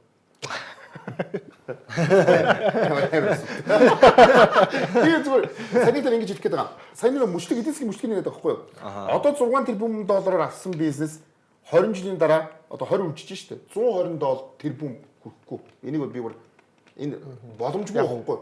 Боломжгүй гэж тэрийг би боломжгүй гэж Өсөх нь өснө. Гэхдээ 120 тэрбум бол одоо 20 дахин өсөхгүй. 20 дахин өсөхгүй. Аях одоо нэг 10 болж болно. 6 чи 8 болж болно. 9 болж болно. 10 болж болно. За 15. Гэхдээ юу яриад байгаа бэ? Тэрбум яриад байгаа үстэй. Тэрбум доллар яриад байгаа үстэй. Нэг тэрбум байсан ч яа тийм бэ яриад. За Өөр ярьж ирсэн. Ямар хамгийн гол нь яриагаа юу яриад байгаа юм бэ? яг зүгээр юу хамгийн ашигтай бизнес өссөн байна. Баажи гэдэг хүн өнөөдөр чи эвгүй шүү. За хавар болж байгаа шүү дээ. Энэ нэг юу гарсан мэдээд гарсан. Энэ бол нөгөө угаас ихтэй энэ ярьж л байсан. Хилцүүл юм аа. Энэ явж л байсан. Энэ тавьчт маань нөгөө бэлтгэл гэмтэл олон цагийн нэг нийслэг бэлтгэлтэй. Яг энийг сүүлд нөгөө Kyrie Irving ярилцлага өгөөд нөгөө хуучны телевизээр ярьж байгаа аналист хийж байгаа сагсчдын эсрэг шүүмжлэлтэй хандаад тэрнээс улбаалж ер нь энэ тамирчдын гэмтэл ихсэж байгаа статистик задарч эхлэв. Тэгээд тэрэн дээр тулгуурлаад ер нь заавал яагаад 82 тоглолт байх ёстой юм бэ гэдэг хэлцүүлгийг дахиад сөгдөөд эхэлчихлээ л дээ. Тэгээд нөгөө хүчтэй яриа яагаад тодорхой хэмжээнд газар авбаа гэдэг нь болохоор Адам Сэлвэр өөрөө 10 минутын сакс гоё гэж зүгээр нэг ам авчихсан шүү дээ. Тийм тэр нь мөрн ингээ бүх зүйл нь нэг нөхцөл нь бүрдсэн гэх юм уу. Гэхдээ цөмөр яг танаас асуулт. Та ер нь яг NBA Talking гişүүдээс асууя. Тоглолт 82 байгаас гэж бодож байна, 72 байгаас гэж бодож байна. Яг өөрөөсөө бодох хэлээ. Зүгээр ямар нэгэн байдлаар 82-оос өөртөө олцохоор нөгөө нэг бүхэл бүтэн NBA-гийн түүх датанууд нь бүгд харьцуулахад хэцүү болох гэдэг. Энэ том юм тийм. Энэ хамгийн тэнэ юу гэж бодож байна? Тэрнээс би бол багасаад тамирчдын гэмтэл авахгүй бол надад ямар асуудал байна. Үзэгчийн хувьд чи бас бодох хэрэгтэй шүү дээ. Яа надад ч гэсэндээ Тоглолч нь багсан шүү дээ. 72 байхад бол зүгээр л юмсаар. Яг үзэгчийн үзэж байгаа үднэс те. 82 тоглолтын 82 чанаргүй 10 тоглолт байгаа шүү дээ. 72 болчихвол ер нь Байха болчих шүү дээ. Одоо шалгуу 10 тоглолт байха болчих шүү дээ. 82 тоглолт байж байгаа 72 болонгоо 72-оор чанартай болохгүй шүү дээ. Тийм шүү дээ. Тэр 72-ийн чинь 62-ын чанартай. Яг зөв. 62 болонгоо тэрний чинь 52-ын чанартай болно. Тэгэхээр энэ агуулга хизээж өөрчлөгдөхгүй. Энэ 82-оор л байж исэн дээр. Тэр 10 минут нь болно гэдэг нь нөгөө өрсөлдөөний хороо гэдэг нь маш гоё ингээд шинжлэх ухааны үнэлтэйгээр ингээд бодоод ингээд шалгаж явуулж байгаа бах тийм ээ. Яг ч юм уу тоглогчдын гэмтэл бол угаасаа бид нар NBA Talk-ээр зөндөө ярьжсэн. Тоглогч нар төгс рүү тэмүүлж байгаа. Төгс рүү тэмүүлж байгаа учраас маш их бэлтгэлийг зааланд өнгөрөөд. Тэгээд бие физиологи нөгөө. Тэгээд бие физиологи хүний бие нөгөө хязгаартай учраас тэрэн дээр очиод ингээд гэмтчихэд байна. Тэгээд одоо энэ сүүлийн үед орж иж байгаа залуу тоглогчдыг яагаад ингээд гэмтчихэд байна гэдгсэн чинь нөгөө нэг Auditor Game Point podcast-аас ярьж яасан гэхээр одоо ингээд хүүхдүүдэд багаас нь эхлээд бэлдээд тэгээд энэ бед орж ирэхдээ яг үндэ маргаалын илэгдэлд орчихсон байна. Тийм учраас ингээд хатуу цохилд ингээд контакт аваад эхлэнгүүтээ амархан гимтчихэд байна гэж дүгнээд. Тэгсэн чинь сая Magic Johnson билүү өчтөрөл орж ир хэлсэн байсан. Тэрнээс надад сонирхолтой санагдсан. Тоглогчдод зуны амралтаараа өөрсдөө бие бэлдэхгүй байна. 100 задгаа тавьж агаад нөгөө нэг pre-season эхлэнгүүд бэлтгэлээ хийж эхлэхэр чинь ямар ч хүн гимтнэ. Гэт тэгж бодох нэг талаар үнэ юм шиг. LeBron тэгж амар хүнд гимтэхгүй байгаа хэвээр. LeBron жилийн турш бэлтгэлтэй байдаг. Тийм учраас би нь яг тэр зүйл бэлэн учраас алгасахгүй байна л та тийм. гимтэхгүй. Янас манас ч юм бол сайхан гоё амарчдаг байсан гэдэг хэлсэн шүү дээ. Ингээд 100 гоё амарч идэж ууж явж байгаа. Хэдүүлээ мэддэг шүү дээ. Anthony Davis Anthony Davis дээр жишээ авъя. Anthony Davis авраг усныхаа дараа жил задгаа шоуцсан баг. Орж ирэл гимтсэн шүү дээ. Тэгээд Anthony Davis энэ 100 ерөөсөө өнжөөгүй гинэ. Anthony Davis энэ 100 зунжангаа бэлтгэл хийсэн гинэ гэд орж ирсэн жилээ өнгөрсөн жил байхгүй тэр чинь Anthony Davis улирлын ихнээс яаж тоглолоо тийм MVP-ийн төвшөнд тоглож. Тэгэхээр хувь нэг хүмүүсийн асуудал. Энэ чинь сайтнууд учраас 100 гой завин дээр ингээд гой хүүхэн тэрвэрэд бас амармаар. Гэхдээ түрний тэрийг 72-оос чинь бол 62 бол 10 гэдэг. Яг энэ анар тэнэ хоёроос яг нэг арай илүү амьдсан хүн шиг л гоё хариул. Арай нэг илүү оймс хэлээс. Тэрнээс гадна зөндөө анар бид хоёр баг ойролцоо чи юу гэдэг. Анар гэхдээ арай Арай бас нэг нас гэдэг чинь чи бор хоолнд болоод ороод хахаад ингээд явж штэ чи боддоо. Тийм. Юу за 72 82. Гэхдээ одоо 82-ыг өмөрөх угаасаа маш олон гарцсан байгаа. Тэр дата саний ингээд хүмүүсийн ярьсан яриан дээр гадна мөнгө бас явагдаж байгаа л да. Нэг тоглолтноос NBA-ийн 30 баг дунджаар 5 сая долларын орлого болдог гэж байгаа байхгүй нэг тоглолтноос. Тэгэл одоо нөгөө 60 зарим нь яг 2 сая, зарим нь 8 сая энэ төр байгаа л байна л да. Яаж энэ залхуун байж ингэж дав сэтгээд байна өөрөөсөө. Тэгвэл 10 тоглолт гэхээр тэр багийн тэгээ жилийн 50 сая орлогын алга болно. Тэгэхээр 50 сая гэхээр шилдэг тоглогчдоо өгдөг цалингийг авч хаях гэдэг гэсэн үг л дээ. Бас санхүүгийн хувьд ч тэр. За баясаа. Энд өөрчлөлт би бол зүгээр NBA гэдэг чинь одоо нэг дэлхийд дээр FIBA NBA гэж хоёр тусдаа юм байна шүү дээ. Ондоош шүү дээ. Энд нэг л хадгалах гэж. Би бол 82-ыг өөрчилчих юм уу 10 минутын сагсуулаад бөмбөг найдал. Би Наад хоёр чинь хоёр жоохон хүмүүс болохоор 72-ын зүгээр ч юм уу гэдэг ингээд байгаа Тэр нь бол жишээ тэр гişэг тамирчин талаас үзэгч талаас ярих юм бол тийм байна. гэдэг байж жоохон бож чамтай гоё одоо ярилцсан байж. 82. Яг нөгөө зарим нэг зүйлийг огт ордог байсан дээр тэгэхгүй нуухыг авах чаа нүдийн сохолч гэж нэг юм байдаг шүү дээ. Зүгээр л тэр ухаан ойлгож байгаа юм. Энэ бас Монгол ардын зүгтсэн тийм гоё бүгд шүү. Тэгээд бүгдээ Premier Sport Network-оор гарах бүгдээ хоёрыг хацгаая. Микрофон хурд эргүүл боломж өгөхгүйгээр яриаг болдог. За, гоё тоглолтууд байна уу? Миннесотагийн тоглолт байна шүү дээ. Гурт өдөр гоё тоглолт. Одоо энэ үлдэж байгаа 20 хоног. Тэгээ Jimmy Butler ч очиж нөгөө шараа хариугаа биш. хариу авах хүүд юм үстэй. Ямар ч байсан Агуулчихгүй. Phoenix Minnesota-гийн тоглолт шүү. Тэр гоё тоглолт. ямар ч зүгээргүй л тоглолт баг те. Батлер явдал. Тэгээ тэр OKC Memphis ч гоё доо. Ер нь одоо гоё юм байна шүү дээ. Clippers New York гэх. Тийм ээ. Тэр нэм гаргийн Boston Spurs бусдын нэг гоё даа. OKC Индиана хоёр бас гоё болох. Cleveland Detroit Тэгээ сонирм Spurs-тэйг алцаад байна. Бостон. тийм байна. Ер нь Boston Spurs-аас бусд нь гоё юм байна. Өөр ёстой үйл тоглолт байна. Тэр гоё тоглолтууд байна. За ингээд одоо багууд чинь нэгдээ одоо нэг 14 5 тоглолт үзсэн үгүй шүү. Үгүй 10 11 дөө. 11 болсон уу? 11 өө яа. Өнөөдөр 71 тоглолт шүү OKC. 70-71 тоглол баг. Одоо 11 Тэгэхээр 12. үлдсэн 10 удирдлыг шийдэх, байрлал шийдэх чухал тоглолтууд. Бүх тоглолтын хамгийн гоё юм шүү дээ. Сая Даалсын сүүлийн тоглолт 4 сарын 14-нд байсан шүү дээ. Өнөөдөр ч 3 сарын 20-нд гэдэг. Тийм ээ. 3-7 хоног л багтдаг шүү 7 хоног л болсон. Хоёр дээ. тоглолт. Тэгэл энэ бол Тийм 2 2 За тэгээд өстой гэхдээ үнэхээр цүм маш сагс байгаа гэдэг үнэ. Өглөө нь босоод шинэ босоод өглөө нь босоод сагсаа үзэж гот оройн тэгээд Монголын лиг маань явж гин. Дээрээс нь бус нэг энэ чинь ганцхан юуч одоо зарим нь бүр авраг аваад эхэлсэн биз. Өчтөр чинь шинэ Австрали NBA өчтөр авраг авсан байл ч тийм бүр зарим багуудын бүр лиг нь бүр авраг аваад бүр дуусчих. Тэгэхээр бүр битүү плей-офф битүү юу бүрс хаашаа заран сагс байдаг болчихлоо. Гэтэ гоё байна. Уус сагсан мөнгө таартай болохоор бид бүгд л болж өгвөл. Гэтэ Монголын лигийг бас бүгдээрээ очиж үзсээр гэтэ үнэхээр бас ямар ч билетгүй л Тал өнөөдөр 28-аас байсан уу? Маргааш нь. тийм шүү дээ. Өнөөдөр тоглолтыг хэлээ. Өнөөдөр 8-аас. Өнөөдөр 8-аас. Тий. Тэр гарах бахтай бас тий Гарах байхаа. YouTube-ээр лайв байсан баха дандаа. тийм үү. BCL бүх За тэгэхээр манайхан бас нөгөө Монголынхоо санагдаад байна. металлийнхаа бас багийг бүгдээрээ бас дэмжицгээгээрээ.